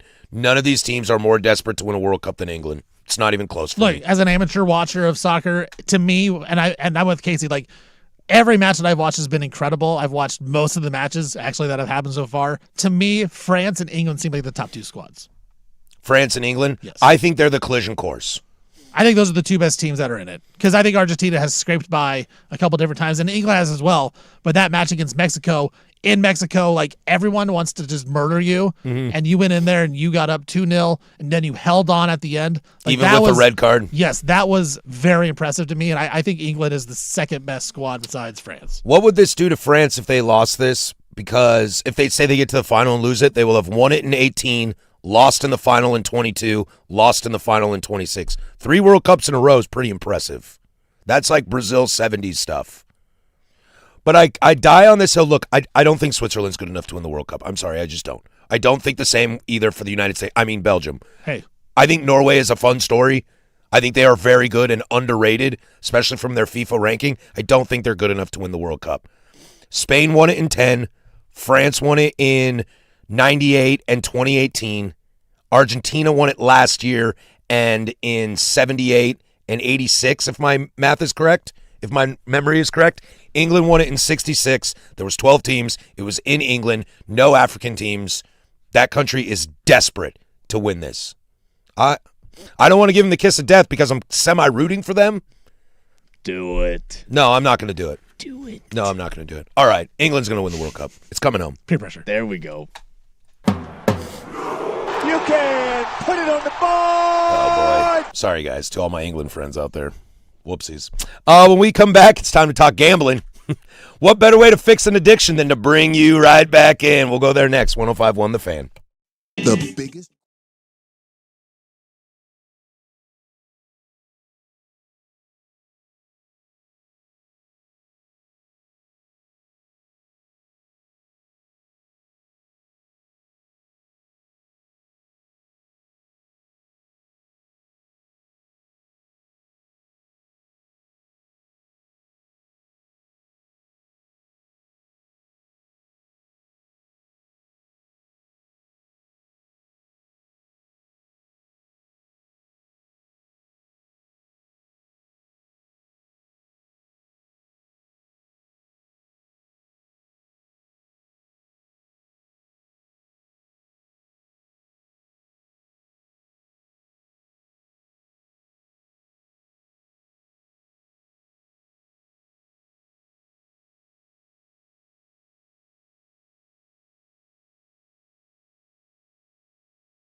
Hanging out here with Stevie Brackets on a Friday. I hope everybody's having a great day. And judging by the traffic out there, y'all are at home. It's crazy, man. Fridays, Mondays. Where do you live? I live in Milwaukee. You live in, oh, dude. The OG, baby. The Oak great Grove. IE of Milwaukee. Hell yeah. Dude, I love Milwaukee. I worked in Milwaukee for years. Nice. 2 different jobs in Milwaukee. It's one of my favorite burbs of the P-Town. It's and it's getting better too. Oh, I think it's great. I love old school downtown. Yeah. The 99 strip, not my favorite. No. But old school Milwaukee, I love it. No. Yeah, when we're in Oak Grove, so I mean, it's just hop on McLaughlin. You're right in downtown. I think that's fantastic. Do you notice that? I guess. Well, You're coming in when everyone's leaving. Yeah. Yeah, so you don't have traffic issues, do you? Not really, no. Yeah. Mondays and Fridays, dude, down I-5. Tuesday, Wednesday, Thursday, I'm taking back roads, 45 to 50 minutes. Well, especially the summertime. Summertime, Monday and Friday is optional. Can it be optional on this show? No.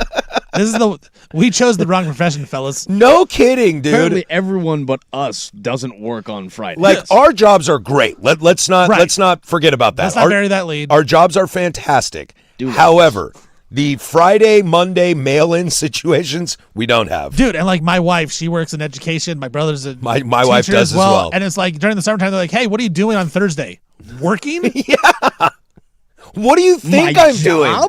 But it's nice outside. Yeah, I get it. I have to go work. Now I get lucky. I'm done in, an hour and 37 minutes. Right.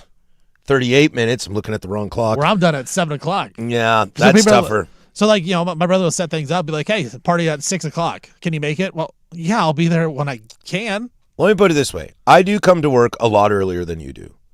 But when I get off work, I can have 2 beers, a nap, and start cooking dinner before you even leave the building. I don't like that. I know. I don't like that about Well, you. I respect it. I don't like it. I respect it though. it is really rad. For a guy that used to work in the service industry, and it's like midnight on the regular, when I know the bartender's schedule at a bar and at midnight on a Tuesday, that's not good. That is it. When I know what bartender works that night, it's not Right. good. No, that's good. I'm happy for you. So now I know daytime bartenders, which is lovely. It's fantastic. Not the A team. Some places I go to, it can be an A team. Okay. It can be. I think daytime work is underrated. You can make a lot of money if you're good at daytime.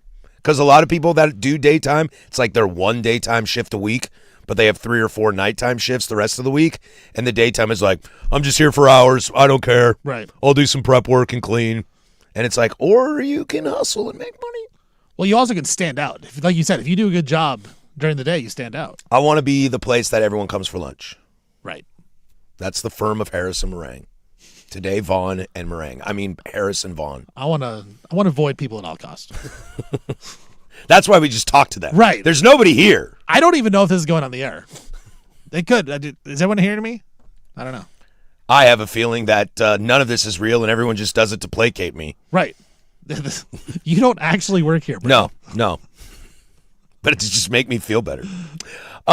Steven, I know you are a big gambling man. Let's go. FanDuel. I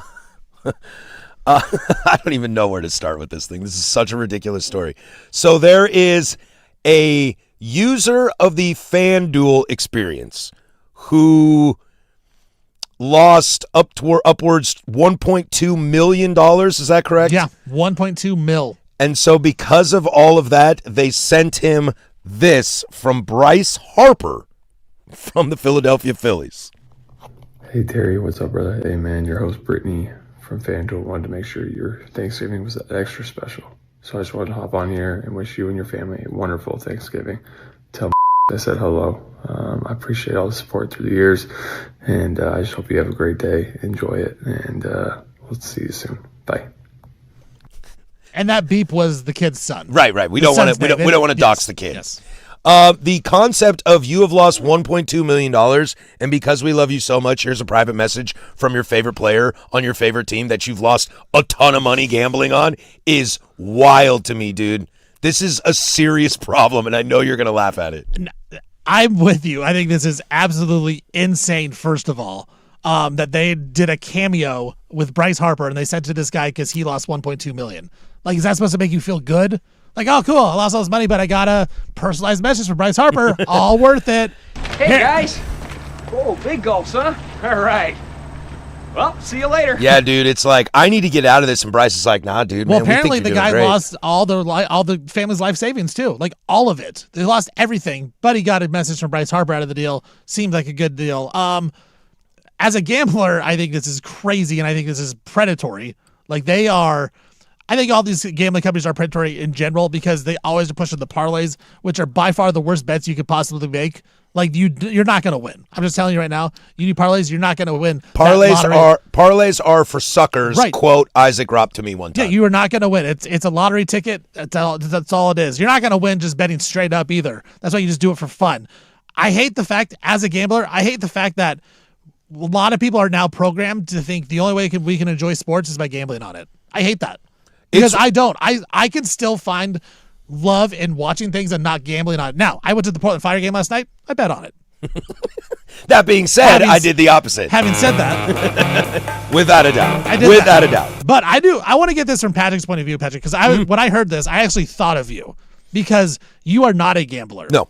Bryce Harper, you're a baseball guy. You like baseball. Bryce Harper, one of the best players in all the game, one of the most known players in all the game. One of the best of my time. Right. He is now affiliated with a gambling company, sending out videos because gamblers are losing. How does that make you feel? And does it make you question just the integrity of sports and baseball and gambling? Dude, if I'm being real, I'm starting to question the integrity of everything. It's very, very scary to me, the gambling stuff. Now, I am not a gambler, but I have gambled. And I will gamble. Hypocrite, no. I think both can be true. I have a $20 ticket on the Guardians winning the Central, pays out 106. Dude, let's go. Let's go. So I will dabble. When we do the Fan Madness up at our friends up at A, I throw some coin down on some college basketball. If I'm in that gambling environment, which I rarely put myself into. But you're not seeking it out. No, I am not seeking out. I don't have the app on my phone.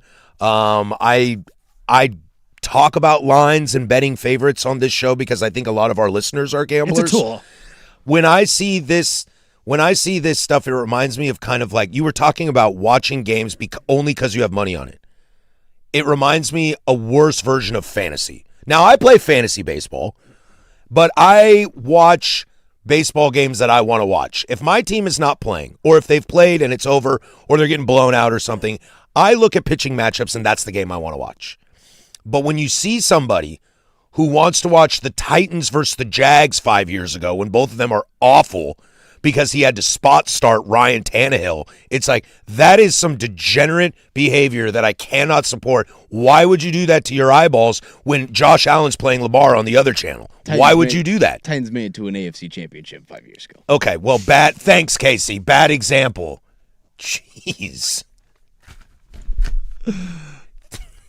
I'm going to kill you. I'm going to kill you. That was great. But you understand my point. Yes. And so the idea, I do play Fantasy Premier League with the great Mark Hamilton here in the building, but I still watch games that I think are going to be great games. And you can still play fantasy. You can still gamble without watching it. And that's why gambling is addictive, because when you watch the game that you gambled on, you get that dopamine rush. You get that hit. Like this guy got from Bryce Harper. He's like, you know what? I'm going to get back into that gambling app. Money won is better than money earned. Also, it feeds into a male just perspective of, I'm smart. I know what I'm talking about. How could I ever lose because I watch sports? I know what's going on. Mm-hmm. Like that is a real thing as well. I do get worried, though, that we are raising kids and teenagers to the point where all this gambling stuff is in your face, and it is going to be, we have to gamble on stuff to enjoy sports. And it's not about your team. It's not about anything else. It's about, can I make money off of this? And we're getting a lot more problems. And as a sports guy, I think that is a problem. Look, Brendan Sorsby, okay, I'm not going to sit here and defend Brendan Sorsby, but the system ain't doing him any favors. No. Ain't doing him any favors at all. No. And he is just the tip of the iceberg because it's going to get more and more. I am so glad that I couldn't be in college and gamble. College campuses are wild right now. They have to be insane, and I'm so glad I'm not about. Can you imagine getting your student loan in, and you're like, I'm going to flip $1,000 real quick? I actually would. I love Oregon over Indiana today. I'd love it. And then Oregon loses to Indiana, and you're out $1,000. I've done it. I've done it well. There was a time when the old Stevie Costco worked at Costco. I proposed to Coach Vaughn before she was Coach Vaughn. She was his girlfriend. I said, hey, I want to get a transfer to Vegas and work at Costco and try to become a gambler. There was a time. And how did She didn't Coach take Vaughn. she did not take me seriously, and she didn't know I was serious. I was dead serious, and I told her this like a couple years ago. She goes, "I thought you were joking." I go, "I was so serious at that moment." I believe It's it. my one regret in my life. I had one of the moments. No other where- regret. The only regret. No you've other got. regrets. That's the Okay? only regret I got. No regrets. I had a good moment where my girl was looking at me going, "Well, you should probably stop gambling." And I looked at her and said, "Well, did you like those shoes that I got you? Did you like that dinner You that I should stop took you out on? gambling. Yeah, right. Let's go watch UFC tomorrow." Well, no time like the present. Bet365 presents Odyssey Sports Midsummer Baseball Showcase Special from Philadelphia, Monday, July 13th at 7 p.m. following prime time. Let's go. Let's go. When we come back, let's talk some college basketball. I got Stevie Brackets in the house. Hey, next year draft, not so bad, maybe. There's Casey with sports. Now, from the George McCoy and Warren Allen Sports Desk, a Sports Center update on the Fan Sports Network, 105.1 FM and 1080 AM. First on the Fan, the men's Wimbledon semifinals just wrapped up as defending champion Jannik Sinner just defeated all-time tennis legend Novak Djokovic, as he will now advance to face off Alexander Zverev in the men's Wimbledon final. Zverev defeated Arthur Ferry in 3 sets early this morning, as the final match between Zverev and Jannik Sinner will be at 8 a.m. on Sunday. Over to the World Cup, as we have one quarterfinal match for you today, as Spain will take on Belgium. Kickoff set for noon, as the winner of this match will face off against France after France defeated Morocco 2-0 yesterday in New England. Your Portland Trailblazers begin their Summer League journey today as they take on the Phoenix Suns inside Cox Pavilion. Tip-off set for 8 p.m. as all eyes are set on Blazers' first-round draft pick from last year, Yang Han-sen. Your Portland Fire fell to the Las Vegas Aces 88-80 inside the Moda Center last night. 4-time WNBA MVP Asia Wilson led the way for Vegas as she finished with 32 points, 10 boards, 3 assists, 2 steals, and 2 blocks in the 8-point victory for Las Vegas. Fire are back in action tomorrow on the road as they will face off against the Atlanta Dream at 1 p.m. Make sure to catch all of tomorrow's coverage over on 9:10 a.m. when pregame starts at 12:45. And for more sports scores and stories in 30 minutes, I'm Lowercase from the George McCoy Warren Allen Sports Desk. Hurt, missing work? Insurance companies acting like jerks? Don't call your mom. Call George McCoy at warrenallen.com. Sports Saturday with Joe Fisher.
Having a lot of fun on our last day here with my current bump back rotator music. Shout out to you for doing all the hard work. Everybody followed you, and Casey and I are stupid and decided to do our own thing. Well, your guys, no offense to the stuff that I pulled, your stuff's going to sound a lot better than the stuff I pulled. I heard the primetime guys have fun with some of the stuff you pulled. Yeah, I mean, I pulled some stuff that was so bad. Like it's You just couldn't say no to it? yeah, you know, Circus music. yeah, like you know that kind of stuff. It's so bad I had to do it. Like I'd be bad. I'd be a bad producer if I didn't. But that works. That That works for you guys perfectly. There actually was one that played that was so bad. I it was the second time it played. I had to take it out. I took it out because My bad. I was like, dude, I thought it would be funny. This Right is not hand. working. This is not working. Excuse me. He looks really hot. Sorry, misfire. Oh, The great Mike Lynch. Did not flub at all. Did not flub at all. Steven, you and I are huge college basketball fans. Danny is, so we talk a lot of college basketball on this show as well. Marcus Spears Jr., the number one recruit for the 2028 class, has reclassified to be in 2027, reclassifies to be in 2026. He's going to UTA, Texas, Austin. Great pickup for Sean Miller. I guess his sister plays volleyball there, so we kind of knew the fan band was going to do it. And why not Sean Miller get a number one overall recruit? It's about time, buddy. that's never happened before. He's DeAndre Ayton? he's never paid enough money That to worked get a great. number one guy. No, dude, didn't. You know, we know the background. Obviously, Marcus Spears, Mm-hmm. his dad, great athlete, great football player. So, yeah, this guy's supposed to be the real deal. The most interesting thing to me is, the thought of, in Portland Trailblazer talk, it's these Bucks picks and what the future capital is going to look like and what kind of superstar and what would you trade to have been able to get into this year's top three to get a DeBonsa or Peterson or a Boozer. That next year is kind of like, that's why everyone was so desperate to tank this year, because the talent was so deep. Like 1 through 8 was super deep, falls off a little bit, and then gets deep in the back round. So the thought is that next year's draft is going to be terrible. It's going to be Tyron Stokes, and that's it. Stokes won. Now you get Spears, who will most likely be a one-and-done guy. I would be shocked if any potential number one seed in college basketball ever goes back to college. If Coop didn't, who was making $30 million at Duke, no one's ever going to do it. If you're really good in college as a freshman, you're leaving. You're leaving. If you're mid to good, you'll stay and you'll make a couple $1 million bucks. In the NFL, like Arch Manning staying doesn't shock me. He didn't have a great season. Dante Moore has the opportunity to have a better season, plus you're making good money in college, especially at a quarterback. Yeah. Now I'm starting to think, if you got Spears and Stokes in this draft, sure, the rest might not be bad, but if you were able to land the second pick, it's a lot better than, Zachary Arizashea at the top. Yeah, I mean, Although Sarr would have been a nice pick at second. Castle's the best player for that draft. I think he went 4. 4. I loved Castle. Of course, Klingon as well. Every Blazer loves him. He's untradeable, untouchable. Can't trade him for anything. Number in the rafters. I don't know if you heard that. By the way, can I you can't trade Klingon. Can I get an update on Scoot Henderson's injury? Sorry, that's a bit on this show. Okay. But yeah, Klingon is 30% shooting in the Spurs series. You can't trade it. Played off the floor, 19 minutes. Can't trade him. Can't trade him. No, but you're right. Nothing will reach probably that. That draft may historically go down as like the worst ever. And you looking forward to next year's draft. You're right. Tyron Stokes, you hear it's kind of a mixed bag with him. Like there's people that love him. There's people that think he is not that great. So I'm interested to see what he looks like at Kansas. Are there head issues with him? I think so. Like Peterson style? Yeah. Wrong crowd around him? I think they just don't think that he's that good. Like he's just kind of overrated at this point. But Stokes it's gonna be interesting also because you talk about NIL and stuff. Stokes is one of the first guys like that got really paid in high school. So he left his school, I want to say like 2 days before the season started, and then opened up a transfer portal to Rainier Beach where he ended up going. I have heard of that. And he got money like I heard over $1 million to go to Rainier Beach. What does a high schooler do with $1 million? And so, we already talked about how these athletes are, they're already so full of themselves. We treat them so differently. Well, we're going to see it even more and on a bigger stage. So we'll see what Stokes is. But you're right about the Blazers. Like, that's kind of all they got is those Bucks draft picks.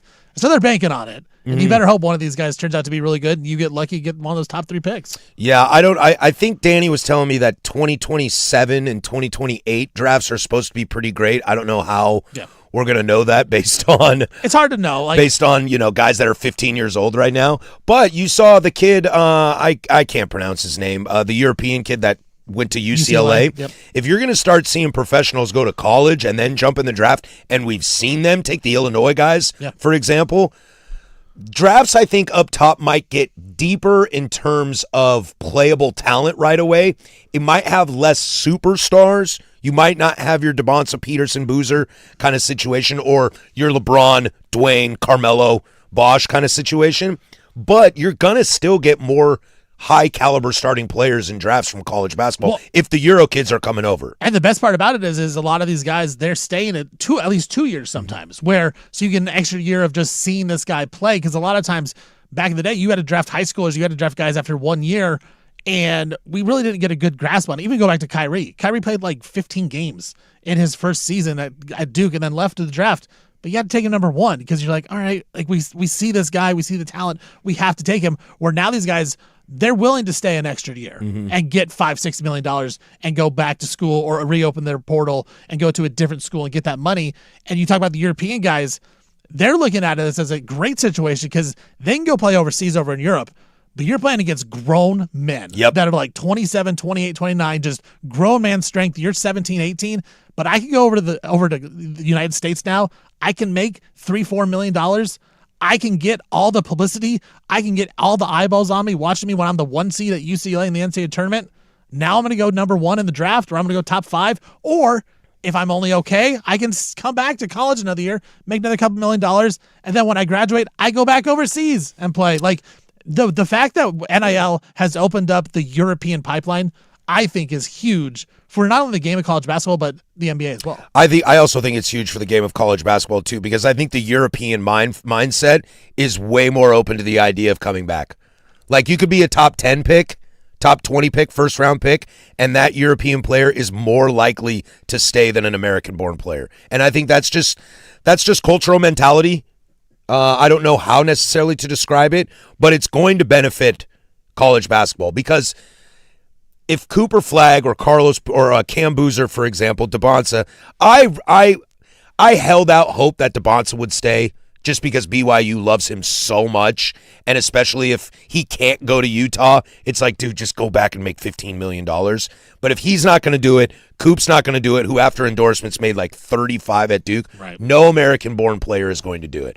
But I could see potentially a European player do it. I actually want to work on my game because I don't want to go back to Europe. I don't want to be Darko. I want to be Luka. But I don't have the early raw talent that Luka had. Well, that's why Dante Moore coming back to Oregon is kind of huge. Because I agree. If he takes that next step, which I think he can, and I think a lot of Duck fans thinks he will, and he is the number 1 overall pick. We all know it real quick. We all know he can. It's if he will. Right. And if he does, I think that could be a blueprint of saying, dude, I can go back to school and make even more money. Where I just have an issue with how this landscape is changing, who bears the responsibility of the development? It's now all on the players. Coaches at the high school level, coaches at the college level, now they're just treating everyone like professionals. But that's what the players wanted. Again, that's what the players want. But who... Now the players bear the burden of their own development. But that's where you're going to find the differences between the Dylan Harpers and the Ace Baileys. That's where you're going to find the difference between a Cam Boozer and a Darren Peterson. And I don't want to poop all over Peterson quite yet because he's looked good in Summer League, and there's been no issues so far. But, like, Ace Bailey is a joke to me. Like, I have no desire to watch him. I don't care about him. But Dylan Harper is climbing the charts of one of my favorite players to watch because he gets it. So he's trying. He wants to be good. Cam Boozer wants to be better. So you have to come from an NBA lineage. Not necessarily. To have that knowledge to give you those. I hear where you're going. Not necessarily, but it's the type of athlete that wants to put in the work. It's the mindset. Look at the Michigan guys, Morris Johnson, Damara, and Luxembourg. Like, they all went to Michigan because they wanted to get better. Now they were all lottery picks. They weren't projected to be that going into the season. And I think you give them credit, but you also give Dusty May a lot of credit where he said, look, I can work with these guys, put them in the right spots and do it. To your point of Ace Bailey, he's like, I'm just going to be all talented. I'm going to do my own thing, and we're going to figure it out. So I think they are kind of separated, and I think the NBA is finding this out as well. Like, you are going to have to look at certain programs to draft guys with certain coaches.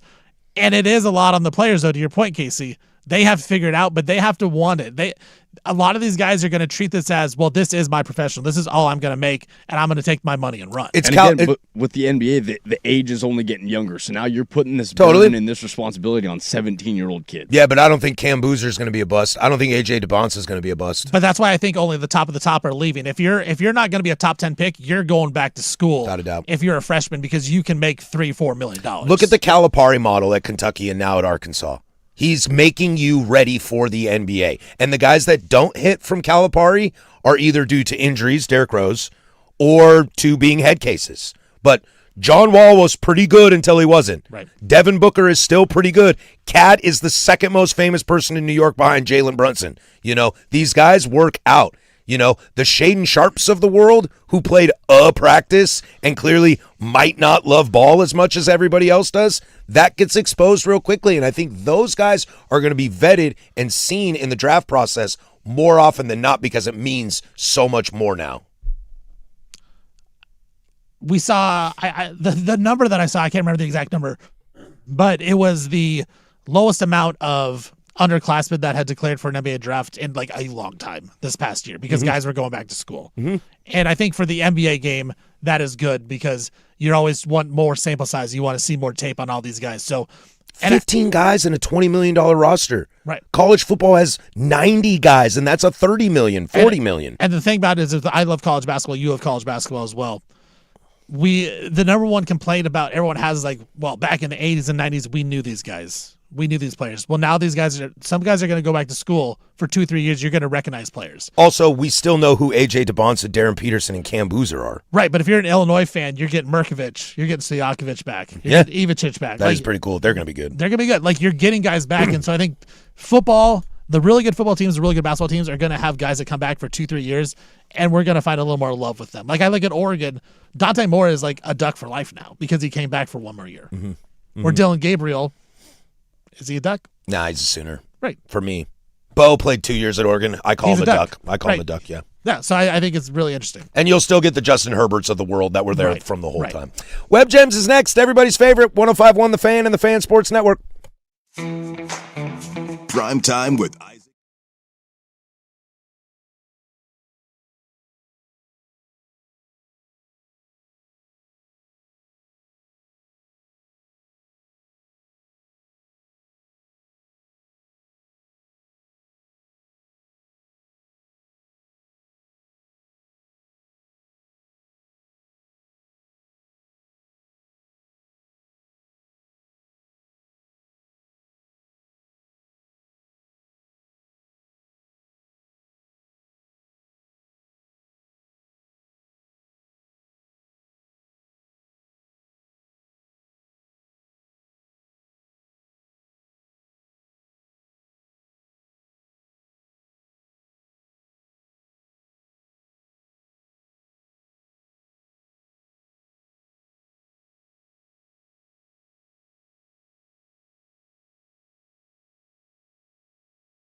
All right, everybody's favorite web gems do this every single day at 11:45. Coming up in the big nooner, some more gambling conversations, but a little gambling adjacent as Yahoo is stepping in it.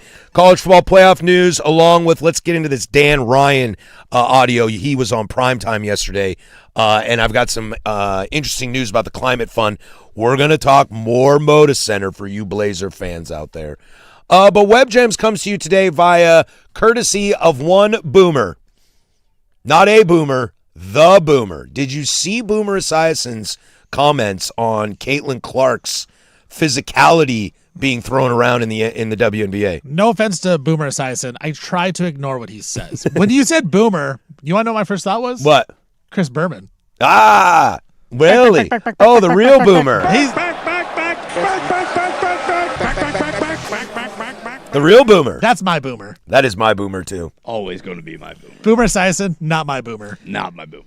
Boomer Esiason thinks that if the WNBA is not going to facilitate the physicality going towards Caitlin Clark, that there should be police officers surrounding the court arresting players that commit assault. Can you imagine in any sport? I'm watching Spain's doing their national anthem right now. They're going to take on Belgium. Can you imagine if Flo Balogun against Belgium or against Bosnia does that foul, that a cop runs out onto the field and arrests Flo Balogun to be booked and arraigned the next morning? Like, is this a real conversation? Didn't this happen in college football in South Carolina? Didn't Nick Harbor catch a touchdown and then the officer at Texas A&M pushed him. Texas A&M cop goes up there and tries to intimidate him? Yeah. But that's intimidation. This is literally like you have the right to remain silent. This is ridiculous. Is it fair for me to hate Boomer Esiason off this one take? For the last time, would you please stay off my friggin' grass? Yeah, dude, because This take is so awful. There's hot takes, okay? There's the Screamin' A's, the Nick Wrights of the world that can have their hot takes. This is so egregious. This is just Dumb. It's not thought out. It's so I don't know if you know, behind me there's a whiteboard. And I used to have topics on the whiteboard that you were not allowed to talk about unless there's real news. It was like LeBron James trade, Shedeur Sanders, Caitlin Clark is white, those kind of stuff. This is one of those, like, I need to shoehorn in Caitlin Clark somewhere, and I need a hot topic to go viral. How many games of Caitlin Clark's career, Iowa and Fever, has Boomer Esiason watched? 2? I was going to say under 4.5. Less than 10. An Elite Eight, Final Four, natty sort of situation? I could see a Final Four. And like her first game as an Indiana Fever? Yeah. I'd go with Casey, under 10. 10 maximum. Vegas odds at 9.5? Yeah, 9.5. Or you go in 10.5? I'd go 10.5 and I'd take the under. I'd go 9.5 and take the under. Dang. Dude, look, as Stevie Fire, I am a representative of the WNBA on this fan network. Talk to me. I've told you this a million times. I get all my Fire information from the first 20 minutes of prime time. Dude. You guys are my roaming street reporters of the Fire. It's Caitlin Clark, yes, she gets fouled. Totally. Everybody gets fouled. Totally. Everybody gets hard fouled. Caitlin Clark gets hard fouled. She also flops a lot. She also she gets in people's faces as well. Easy rod. Everyone's acting as if she's the victim of everything. She would never start anything. Go watch basketball and then tell me she doesn't start things too. I'm not even Caitlin Clark, yes, she gets hard fouled a lot. And people don't like her, and that is unfair. The other players are so jealous of Caitlin Clark, it is crazy because she gets all the marketing, she gets all that, but she also brought in all the dollars to the WNBA. They should be grateful for her, but you don't need to make special rules on the court for her. That's not how sports works. We don't need people to be arrested because of a flagrant foul. Boomer. Do you know what her style of play reminds me of? With a better three-point shot? I know it's white-on-white crime that I'm about to do here. She reminds me of John Stockton. There's a lot of John Stockton's game that pissed a lot of guys off. How he moved around the court, being kind of sneaky, undersized, quote unquote, despite being 6'1". Her style reminds me of his. And it's a lot like Russell Westbrook. Yeah, and then there's people in the WNBA that have been around for a while, and they're like, God, I hate playing this. This style pisses me off so much. It's like parking the bus in soccer, all right? It's like playing prevent defense in the NFL, where you're like, I can beat this, but man, do I hate doing this. And look, I'm more of a Caitlin Clark hater. I think she is properly where the players ranked her. They ranked her like I think the 11th best guard or everything in WNBA, right? It was 11. Around there. Yeah, right around there. I could agree with that. She's gotten a lot better. She has. Her game is very herky-jerky. Like, she is not the quickest. She's not the strongest. She's not the fastest. But she uses a lot of manipulation, like you said, like John Stockton. Like, that's pretty fair comparison. Like, she is a good player. But we need to stop acting like she's the best player in the league. We need to make rules around her, just like the NBA did with Jordan. Like she averages 20. She averages 21 and 8. She's good. Those are good numbers. Getting great numbers. Look. You can there are better numbers. You can market She also somebody. leads the league in turnovers. Just because somebody is super marketable doesn't mean they're the best. Right. Okay. 100%. If I'm starting a WNBA team and we're doing a fantasy draft, she's number one because you get everything else along with it. But if it's not on court stuff, it's not even close. And so we don't need to be making rules where people get arrested. The one take from Boomer Esiason and you're out. I think that's a fair thing. I'm out. I can't listen to him anymore. He's muted in my brain. It's all-time bad. Let's get into the big nooner. Let's talk a little Moda Center. Some more city councilmen have joined the show, and we're happy to share some of that audio for you coming up next. Stephen Vaughn sitting in the chair with us today. 105.1 The Fan and the Fan Sports Network. This is the International Soccer Report, brought to you by Gold PDX on the corner of Southeast Hawthorne and 18th Avenue. Food, spirits, football. Mario heads it back in. Due able to find Mbappe through traffic. Kylian Mbappe! 20 career World Cup goals! Gives France the lead in the quarterfinal. That's John Strong, your Timbers faithful John Strong on Fox. Kylian Mbappe and France defeat Morocco 2-0 to move into the semifinal, or the quarterfinals, semifinals, to take on the winner of the Spain-Belgium game. They look good. It looks so easy for them. They're going to be tough to beat. The International Soccer Report brought to you by Gold PDX. Check out GOL PDX for all your big tourney matches this summer. Danny and I will be live there Wednesday, July 15th for the winners of Norway, England versus Argentina, Switzerland. Gold PDX, food, spirits, football. Speeding catches up.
From the George McCoy and Warren Allen Sports Desk, a Sports Center update on the Fan Sports Network, 105.1 FM and 1080 AM.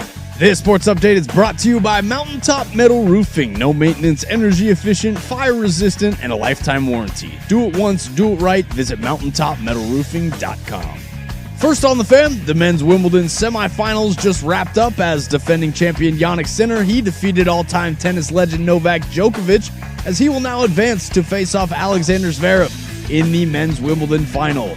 Zverev defeated Arthur Ferry in 3 sets early this morning as the final match between Zverev and Jannik Sinner will be at 8 a.m. on Sunday. Over to the World Cup as we have one quarterfinal match for you today as Spain will take on Belgium. Kickoff set for noon as the winner of this match will face off against France after France defeated Morocco 2-0 yesterday in New England. Your Portland Trailblazers begin their Summer League journey today as they take on the Phoenix Suns inside Cox Pavilion. Tip-off set for 8 p.m. as all eyes are on Young Hansen. Your Portland Fire fell to the Las Vegas Aces 88-80 inside the Moda Center as four-time WNBA MVP Asia Wilson. She led the way for the Vegas Aces as she finished with 32 points, 10 boards, 3 assists, 2 steals, and 2 blocks in the 8-point victory for Las Vegas. Fire are back in action on the road tomorrow as they will face off against the Atlanta Dream at 1 p.m. Make sure to catch all of tomorrow's coverage over on 9:10 a.m. when pregame starts at 12:45. And for more sports scores and stories in 30 minutes, I'm Lowercase from the George McCoy at Warren Allen Sports Desk. Hurt, missing work? Insurance companies acting like jerks? Don't call your mom. Call George McCoy at warrenallen.com. The home of the firm of Harris.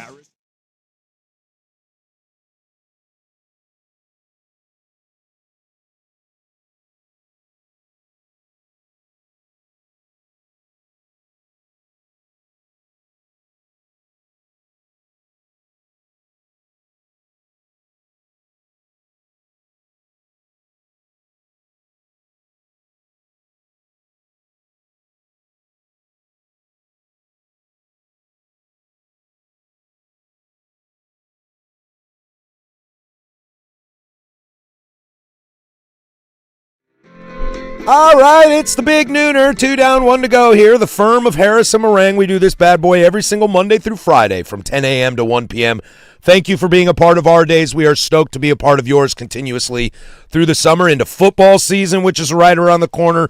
Will be in no time. It'll be Blazers season in basketball, so we're really excited about that. After us, we'll turn it over to the bonus fan happy hour with Luke Anderson from 1 to 3, and then you know, baby, it's prime time from 3 to 7. Whole fan band back in the house. Starts with Dirt and Sprague in the morning, and that's 13 hours of live, local, continuous regional sports talk radio. Danny's still under the weather, so we went to the bullpen, the switch hitting Stephen Vaughn in the chair today. It's been a fun day, amigo. Glad to have you. Yeah, dude. Anytime Dan's got a little mud butt, let me know, and I will mosey on my way over here. You can sit there whenever you want. Love it, man. Love hanging out with you and Casey as well.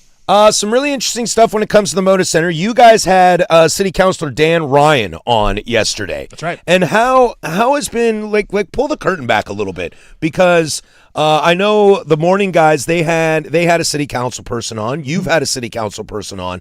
What's it been like trying to reach out to them? You don't got to dox too much, but it's a pretty hotly contested story in this town. Yeah, so I think I've reached out to 4 of them by email, sent them emails just like, hey, we would love to have you on, talk about this. I think 2 people just didn't respond. One person said no, thank you, and then Candace Avalos, who came on before, she obviously responded yes.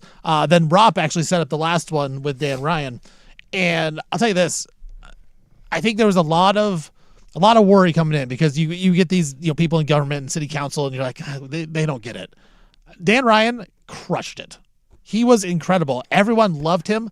Every texter was texted like, dude, we need to get this guy on board all the time. All the YouTubers loved him. He was incredible. He was very positive about the city of Portland, which I think a lot of these people in the government just seem to be like, yeah, Portland sucks. Nah, we hate it.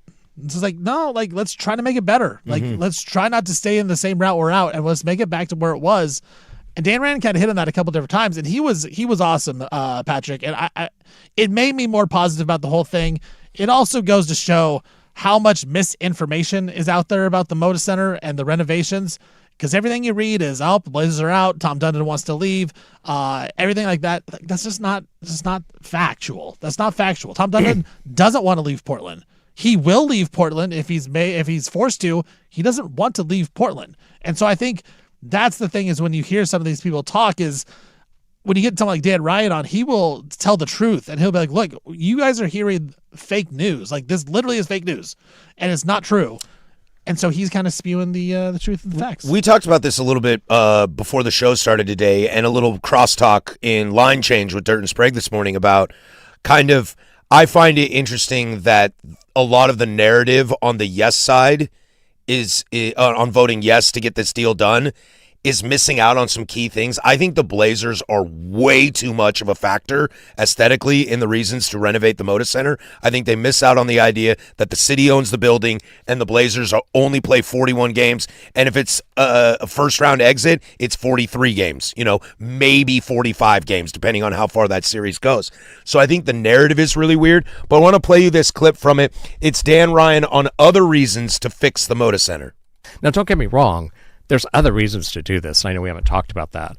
Portland Fire is just having an amazing year as an expansion team. No one expected them to be this good. And I also have to say that my spouse is really into concerts, and they get so upset that they fly over Portland. And so if we upgrade the arena, hopefully, Lady Gaga and people like that will actually come here, and you don't have to go to San Francisco. But, I grew up here, and we were so proud to not always be known as a flyover state or flyover city between San Francisco and Seattle. And I really think the Blazers and then all the private public sector coming together to renovate our downtown, and it built that whole Portland vibe that I think everyone started taking it for granted. And so sometimes you got to go into a ditch to wake up and get back out. And I do think this will be a galvanizing force to move Portland forward. And I think you are right. Like, he is so cool, calm, collected. He's got a great voice. He comes across intelligent, informed. That's the whole part of it. It's the mismanaging of the reality of the situation. It's just everything. And I'll give credit to the side that's no. I am on the side of yes. I will give credit to the side of no, because they have picked up what modern politics can be, and it's a lot of fear-mongering, and it's a lot of pointing the blame, and it's like, everyone hates billionaires. You guys have that great promo that runs from primetime about people hating billionaires. Look, I hate billionaires too, but the guy doesn't own the stadium, and it's more than just the Blazers. And the no camp has done a very, very good job of just Sophie Cunningham pointing at the billionaire and saying, that guy. There's more about it. My girls would die to see Taylor Swift. With how expensive those tickets are, I don't know if I can drive to Seattle, get a hotel room. I don't think I can fly to LA, get a hotel room, rent a car. Like, that gets really pricey. But if the Moda Center gets great, my girls would love to go to Gaga, and I would love to go to Gaga. That's the thing. It's not just the Blazers. It's everything else. Also, as you said, as Dan Ryan said, like, the city owns it, so they need to make it better for the city, not just for the Blazers. It is for everybody. It's not just for sports fans. And so the fact that we had local media just really attack Tom Dundon at the very start when he first took over the team, that made it so easy to just point and say, billionaire, hate him, he's the worst. Slow-hanging fruit. And that's the only thing that you can hang your hat on, is that, well, this billionaire hates it. Look, I don't like billionaires either. I want him to pay for stuff as well. But I'm not going to pay for something that I don't own. Even if I use it, I'm not paying to renovate it. I'm in that studio where Casey is. I would love to have a second TV in there. Mm-hmm. I'm not paying for it. That's a fair point. I'm not going to buy a TV and bring it there. I'll say, hey, Dusty, can we get another TV in there? This one doesn't work well, or the color's off. Like, I'm not paying for it. So Tom Dundon doesn't have to pay for this. But the fact that he got crushed by everybody at the start because he's quote unquote cheap, it made it such low hanging fruit, and it made it so it's not even like stuff where it's not factual. He doesn't have to pay for it. That's not how it works. And the idea, another thing that the yes crowd misses out on is the fact that Tom has that dad, as we call him affectionately on this show. Mama is Shield Tile, and Tom Dundon is dad. That's how we reference them. Another thing missing from Dad, why I again don't need him to put more money. You're spot on. It's not his. He doesn't need to do it. But another reason is that the yes side is missing out on is how much money he's willing and wants to try to put in to the Albina Street project area, the what he's doing in Raleigh right now for the Hurricanes, he wants to do here. And if he can do that and that area can get cleaned up, because let's be real, man, one of my least favorite areas in Portland is down there by the Moda Center. Yep. When you have mass transportation hubs, you have issues there. But if you start putting in nicer places, it's going to get more traffic from law enforcement. It's going to be more money spent. That's where I think he should put money in, because he'll gain the money off of it. This isn't owning parking lots outside of Chavez Ravine. This isn't that. It's find reasons to get people down there. And if Dad does that, then I'm on board with Dad. One last thing here from Dan Ryan before we get to some clips about him and his conversations with Dad. This is him on Portland and why we have to get this deal done. People love the Blazers, and it's going to hurt deeply if they're not a part of our DNA of our city any longer. And guess what? We're not getting anything back like this. No. We cannot lose what we fought hard to do. Harry Glickman worked his butt off to get this team here. It made no sense. We had timber money at the time that helped, right? Right now what we have is a community that loves their team. We have a very, very passionate fan base. And so we have to come together. Rip City, we have to come together to be rational right now and play ball and get this done. Hallelujah. Something I talk about on this show a lot, Stephen, I'm curious your thoughts, is we have to remember that as much as we love sports, we are a decent size of the pie, but we are not the pie. And I think that's another thing that Noah has done really well on, is put this on sports fans. This is a very eclectic town. It's not very diverse, but it's eclectic. And I see this when I go to Providence Park for Timbers games. Those are Timbers fans. They're not MLS fans. They're not soccer fans. They're Timbers fans. Portland fans. Portland fans. It's a belonging. And the Blazers are the same way. And they're like, did you see that? What's that big French dude for the Spurs? He hit his head. Do you think the Blazers could win if he's out? And they have no idea. When I run into strangers on the street, the first thing they ask me when they find out I work in sports? Are the Blazers leaving? And they don't care. They're just like, are the Blazers leaving? Right. So Dan Ryan is spot on. It's like, when the Blazers are good, the town talks about it. They give an S. And to lose that, I think, would be bad from a basketball perspective. Right. But it'd be bad from a city perspective as well, because what is the biggest brand, biggest company in Portland, in the Portland area? It has to be the Portland Trailblazers. There's no other one. Nike's in Beaverton. Yep. That's not Portland. Intel's in Hillsboro. Right.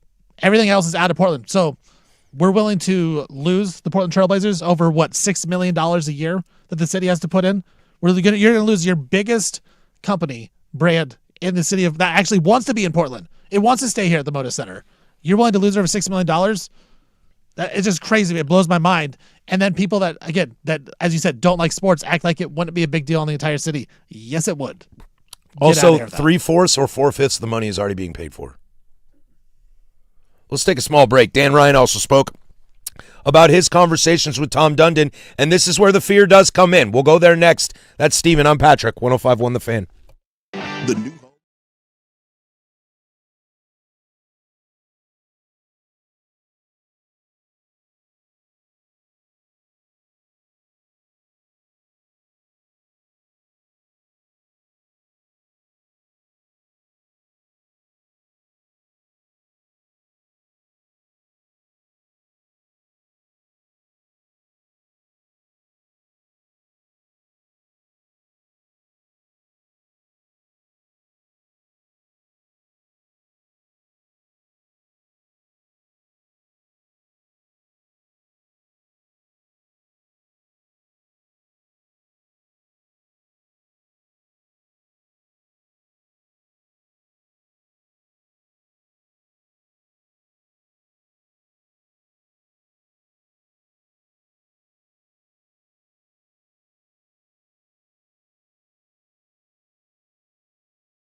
Hanging out here talking about Dan Ryan as he joined Primetime yesterday. If you want to catch the whole thing, go back to the Fan Podcast, the Odyssey app, or over on the YouTubes or wherever you get your podcasts. He was actually in studio, which, you know, politicians that are willing to come show their face and put their money on it, I think is fantastic. So kudos to you guys for getting him in the studio.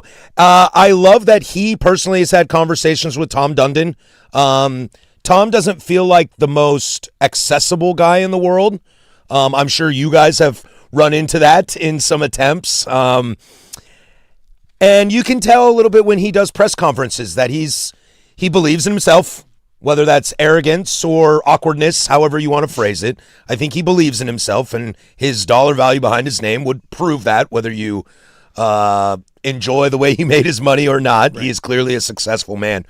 But Dan Ryan had a convo with Tom Dundon. I want to play some of his thoughts, how that convo went right now.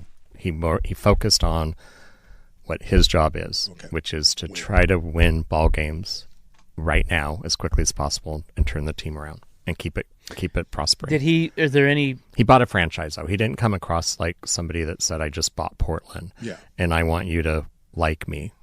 Yeah, he doesn't care about that. No. He came across as as what you would expect, a shrewd businessman that was kind. He wasn't mean, but he just made it really clear that I'm here he's not to win ball games. Yeah. Yeah. Is there any sense? Do you get the sense? And we'd like some certainty, I think, from government. I think that's one of our challenges, though, right? We need more certainty that we know how to come together to work on such things.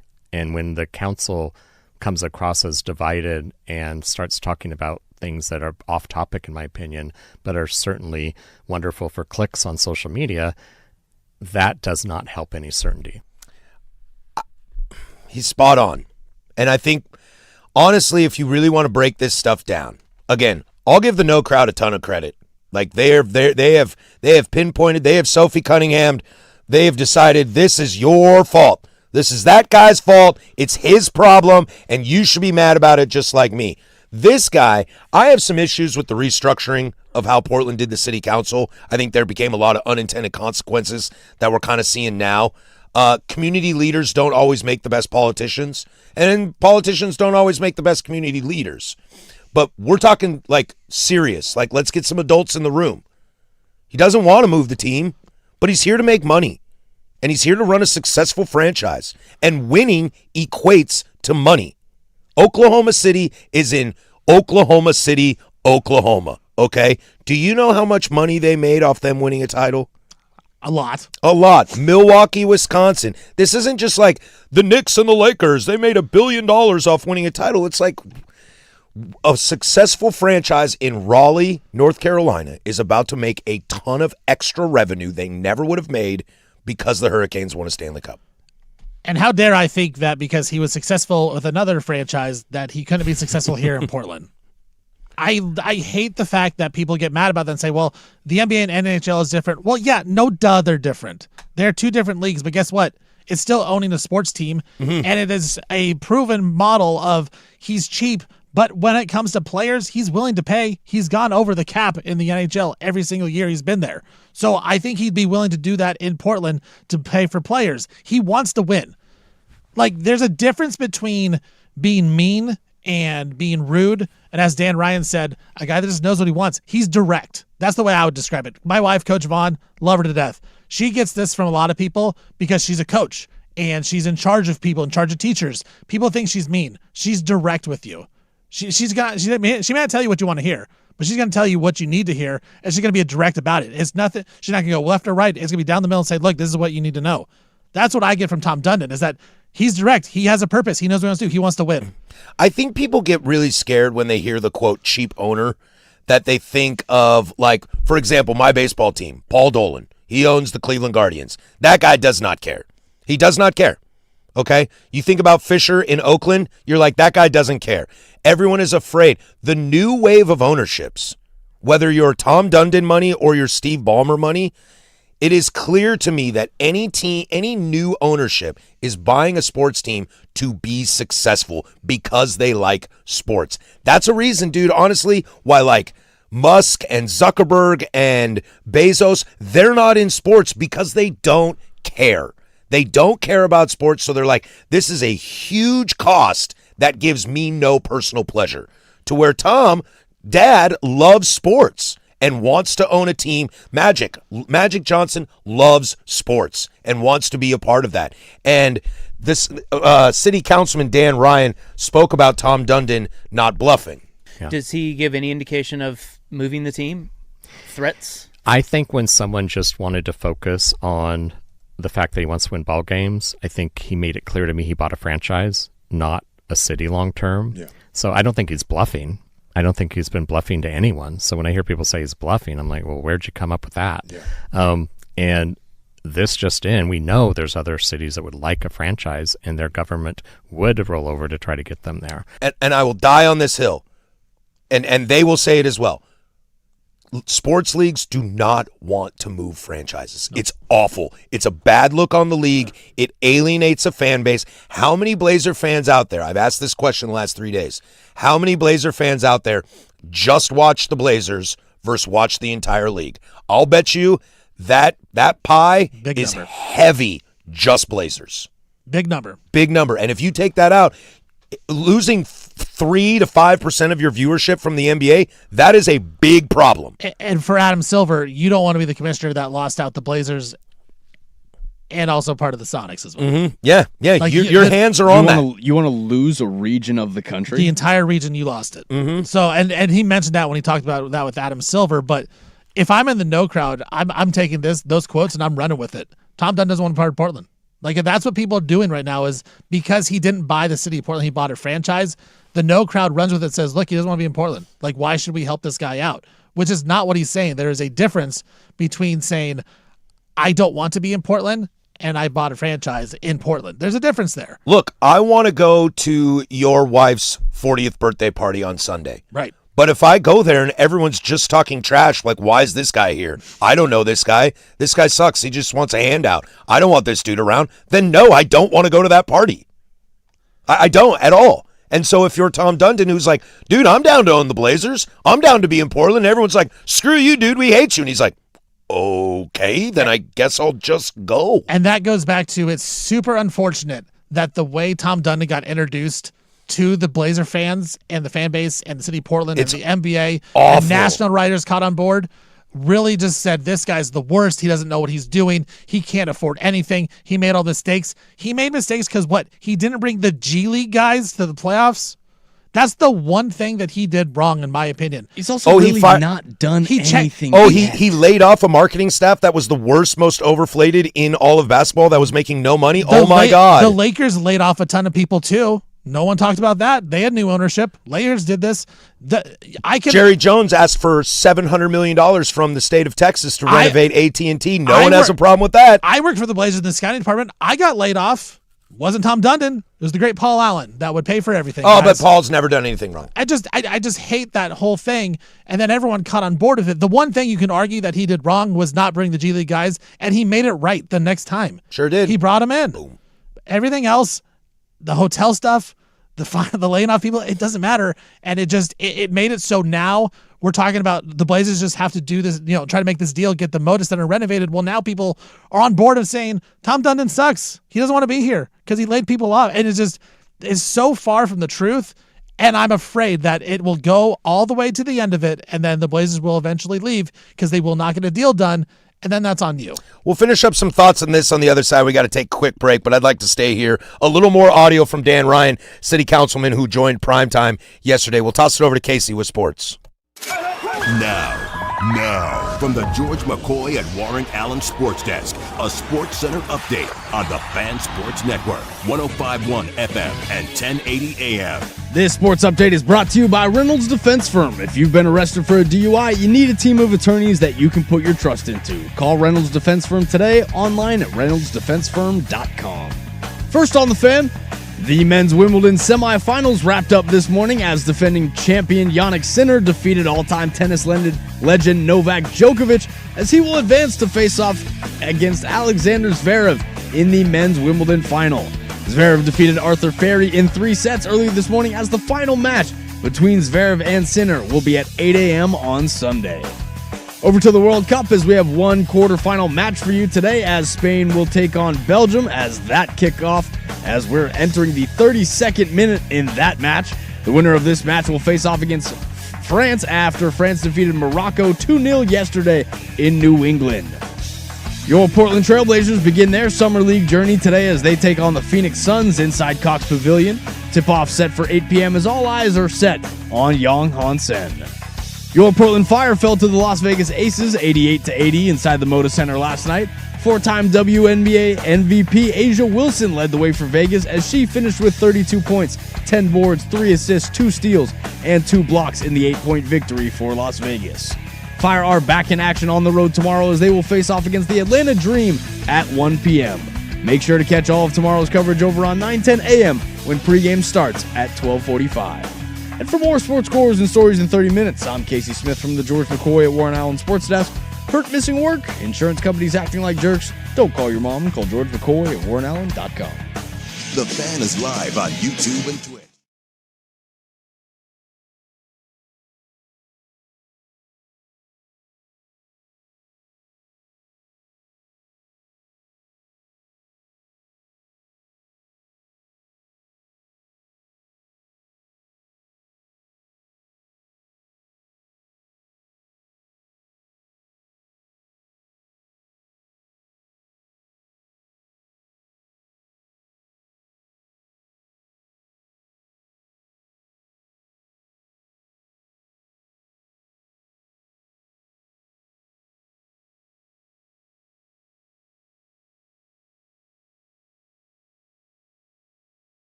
I just saw Brad Pitt on TV at this Spain-Belgium game. Boy, everyone hates Brad Pitt now. It was like one of the big complaints that they had about the Kelsey Swift wedding, coming back to that, is that everybody hates Brad Pitt and he got an invite. Well, but he's at this, hot, though, so it's okay. He's at this game in a USA jersey because USA should be playing in this That's game. right. He probably already bought the tickets and was like, might as well go anyway. I didn't see Belgium score. They lost. I don't Fake news. Spain is up 1-0 over Estados Unidos in the 37th minute. But USA, planting a little comeback. Still a lot of game left. We're having this conversation. Councilman Dan Ryan was on the primetime program yesterday with the guys in studio. Shout out politicians for putting their names on it. Dan Ryan said he had a combo with Adam Silver. I want to play that for you as well. Yeah, and with the commissioner, it was more like, I said it like this. I said to him, I go, I know that we have to have a term sheet that you can get behind and that you can defend. And I don't think you want to be the NBA commissioner that loses, in my opinion, is like the Green Bay of the NBA. Like, that's not good. Your brand isn't great, commissioner. No offense, but it's not. And I don't think you want it to be tarnished by being the commissioner that watches the Blazers exit. Does Dan Ryan know ball? He knows ball. I think he knows ball. Yeah, his guy that was with him, that came with him, he's like, you need to have him on all the time. He'll talk Ducks. He'll talk everything with you guys. He knows ball, huh? I love that comparison. No, he was spot on. And we got a text here that said, this guy's in politics. I thought he'd be a crazy person. Like, there were so many people that are like, wow, this guy is level-headed and like is an actual person in politics, which is so sad. That's where they get and to. I know. Like, Danny gets on a soapbox and kind of complains and moans about the Portland City Council. And look, some of what he says isn't wrong. That council has a lot of issues on it. And I was having a conversation level-headed with a bunch of people who felt differently last night. I was out walking the dog and then, shocking, found a bar and was having a conversation with some friends. And look, community leaders can be amazing people in the community and do awesome things for your neighborhood, your borough, your suburb, wherever you may be located. That does not mean you are an actual politician. That does not mean you actually, because being a politician, unfortunately, is like running a Fortune 500 company. Okay? A lot of money at stake, a lot of influence on how it affects other people. And Dan Ryan is kind of a breath of fresh air in the sense that he sounds like he knows what he's talking about. You had a conversation with the commissioner of the NBA. Nobody on the no side was ever willing to do that. And you can tell me that you were hard with the commissioner of the NBA? If Adam Silver walked in this room right now, the softball questions that would be lobbed to him? Without a doubt. And I have massive issues with Adam Silver. For this guy who is a city councilman, he's not a state senator, he's not a U.S. senator, he's not Tina Kotek. For him to be able to sit down and talk to Tom Dunn and be like, hey, dude, you don't want this on your head. He kind of called out Silver for the whole league because, look, he's not wrong. Like, the NBA has a lot of problems, like not only off the court, but on the court as well. A lot of people hate the product. They think it's bad. The flopping has gotten out of control. It's brutal. All that kind of stuff. Playoffs have still kind of held on to it a little bit. Different, yes. But the regular season, oh, man, dude. Tanking stuff, like... Tanking and officiating are always a conversation that fans bring up. That's why I'm anti-24 in the college football playoff, because then you're going to water down the regular season. I agree, 101. And I see it in the NBA. It's the one thing I get lucky. Ooh. Boom, Belgium with a goal. USA scores. USA scores 1-1 against Spain. That's massive. You're welcome, USA. We got to stop the bit. People are going to actually think USA's in it. No, dude, but I love it. I love that he kind of called out Adam Silver because Adam Silver needs to be called out on some stuff. And he did. And he said, look, you don't want this on your head because Portland is not a one-to-one comparison with Green Bay, but they are a small market that absolutely, as you said, loves this team. They may not love the NBA. That was a swinging D phrase. Comparing Portland Trailblazers to Green Bay Packers. I kind of like the cojones. Right. And that's the thing. Dan Ryan loves the city of Portland. Like, he loves it, and he wants it to be great. Mm-hmm. And so I think it's awesome to put that in the people's minds and say, look, we have to not lose this team. Offsides. That guy's so offsides. No, he's not. Yeah, I think he USA. USA. No. And that's it. And one last clip I'll play for you. This is Dan Ryan on the biggest obstacle to getting a deal done. I think if we don't have I don't think if we have a clear agreement that you can't opt out if we come with this money is probably the that's the must big have. one. That's Yeah. the biggest one. Okay. And what I do you, think do you that, get a sense from them on that?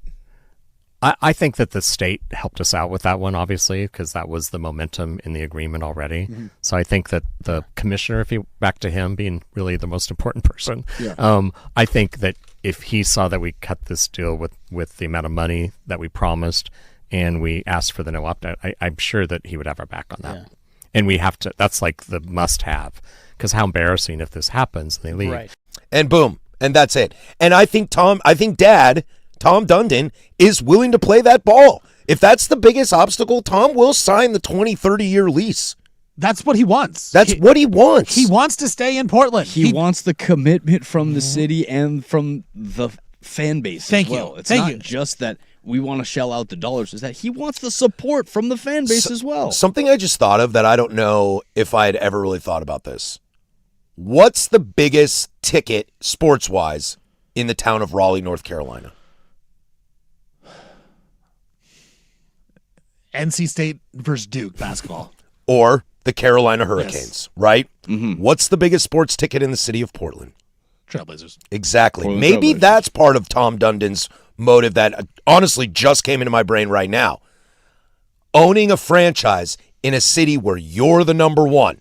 That's probably why he doesn't want to leave Portland. If he leaves Portland, where's he going to go? Vegas? Where's he going to go? Nashville? You won't be number one there. You're small fish in a big pond. Exactly. Here in Portland, big fish, small pond. You own the pond, and you are a big fish. You're a caiman in the lake. Yeah. Look, and that's why I really, all this talk that all these people put out there, there's articles and columns written about he wants to leave. The Blazers are good as gone. No, they're not. He wants to stay. He just wants a commitment. As Casey said, he wants to have a little bit of commitment from the city, from the fans, from everybody and say, look, we want you here. We want to have the Blazers here. Right now, we're getting people that are saying, we don't want the Blazers here. So why would he want to stay here? I'd love to have a couple whiskeys with Dad. Hell, you would start drinking too. If we could have a couple whiskeys with Dad, I would drink with him. and get him honestly to give me his opinion on how this is all going down. I bet you it's very expletive laden and a lot of words like laughable, stupid. I'm guessing he does not like the Portland media. Again, to Tom Dundon's point, There's no reason he should. I know. I think the majority of us at the Fan have been pretty pro Tom Dundon. Right. Some people have their opinions. We don't need to call them out on that. But outside of this station, the Portland media has been brutal. Again, yeah, to Tom Dundon's point, when he showed up, the conversation before was, all right, let's get a new fresh air. Let's get a new voice in the room. Let's get a different chef. Let's get some new recipes here so that we can change things up in a positive direction. Then the second that Dundon comes in, there's immediate pushback. Without a doubt. So now because he's throwing up his arms like, what? Because your friends got fired. Because they weren't doing a good job. The head of PR got fired. Guess what? You're in a PR nightmare. You're in an absolute PR disaster. And you created this because you can't shut up and you're telling secrets to local reporters. So you got fired, bro. That's how this works. If I go around talking trash about Stephen Vaughn the entire time, eventually it comes back to him, then it goes up the chain, and I get cooked. Rude. Also, that I'd say it to your face. To be yeah, fair. you would say it to my face, and I wouldn't care that you said it. It doesn't just happen in sports too. This happens in every business. It happens in radio business. At the old place I was at, they got bought out. Guess what? People got laid off right away. Oh man, we know everybody's Right. drama. And that's- Everybody knows our drama. We know their drama. And it all gets- Everybody knows. It happens everywhere. So I just the fact that we're supposed to be shocked that he laid people off is just crazy to me. My buddy was a sales guy with the Blazers, got laid off. Sad for him, obviously. I don't want people to lose their job. But guess what? You probably There might have been a little truth serum with him maybe where you he's should have like, done a better job then. Make sure. make you feel wanted, needed. hey man, we're performance-based in this job. It comes with the territory. Hell yeah. We come back, closing arguments to send you on your way. 105.1 The Fan. The Fan.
All right, that's going to do it for us. Closing Arguments brought to you by Leskin Law. Visit leskinlaw.com for more information.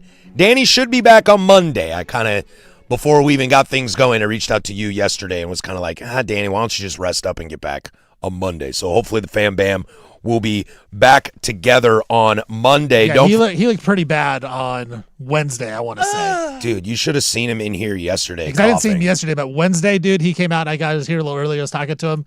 He looked like he was struggling. As soon as his mic got shut off, it was, let me get as far away from it as I can so I can clear my throat. Then poor Patrick stuck in his studio with a sick guy. Stuck in a sweatbox reeking of breakfast burritos.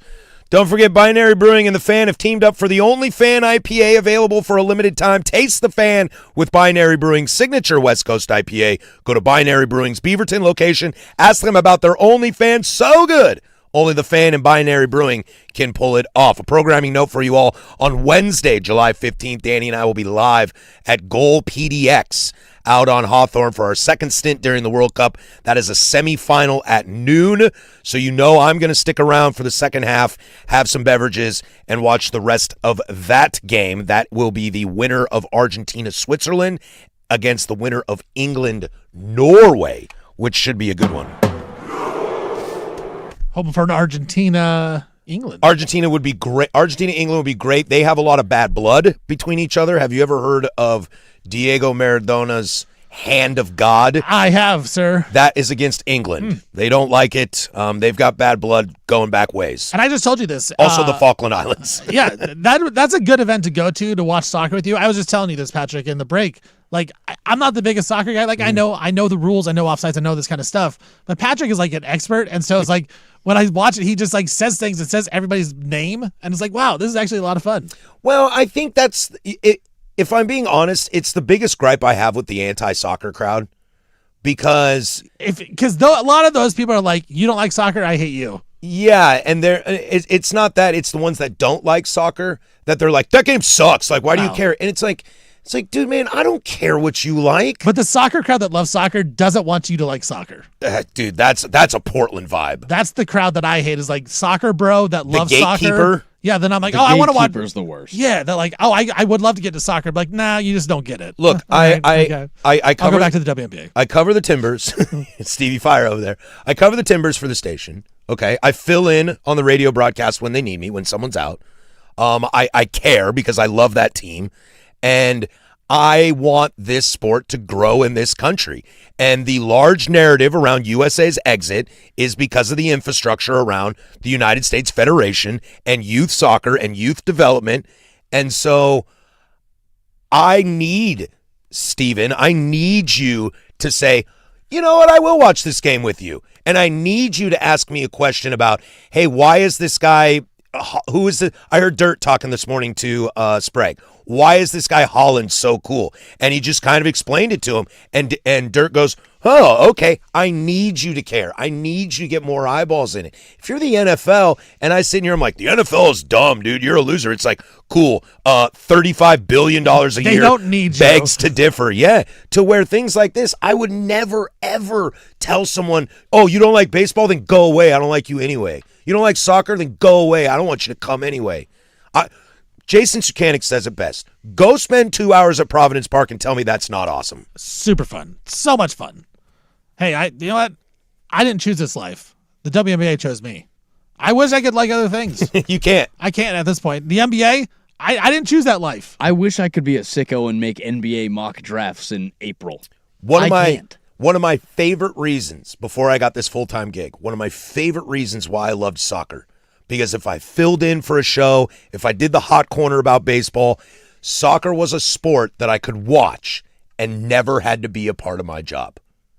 And now that it is a part of my job, well, World Cup comes into the Daily Show, but now that I do the Timbers Fan with Jake Zivin coming back next Tuesday at 7 p.m. right here on the home of the Timbers. Nice. Good job, Patrick. Great. Now that it's become part of my job, I've taken the opposite approach and saying, let's find the best way. I've always said, how can I get 105.1, 1080 The Fan listeners to care about soccer? Because right now they don't, And soccer fans don't care about 105.1 The Fan and 1080. We have a little bit of Venn diagram with the Timbers that do both, but I want that Venn diagram to grow bigger. And gatekeeping a sport, gatekeeping WNBA, which I know there's some in that league, NWSL has some as well. Yeah. Like college football can be that a little bit way in some regions. It's a poor choice. It's like not saying the restaurant next to you is good when you work at a restaurant. Dude, people aren't going to go to your restaurant every single day. But if they go next door and someone says, oh, yeah, they sent me from next door, they're going to tell somebody else, oh, you should go try next door. In the great words of the great Jason Sukanik, you kind of like whatever it is you like. Without a doubt. Just like it and don't worry about it. If people don't like it, they don't like it. You don't have to try to convince them of anything. Dude, it's so exhausting. It's the same way with orientation. Like, right. I don't care. It's so exhausting just hearing people take major stances on stuff that, again, you can just be okay about. You can be okay. You're gonna be okay. Anyway, Steven, I had a great day with you today. Dude, tons of fun. Love it. I like this texter. I just realized Patrick got a weekend free of his wife and his work wife. I knew that because that's the first thing he told me when I walked in. Although I miss Danny. As crazy as that is to believe, I miss Danny. We all miss Danny.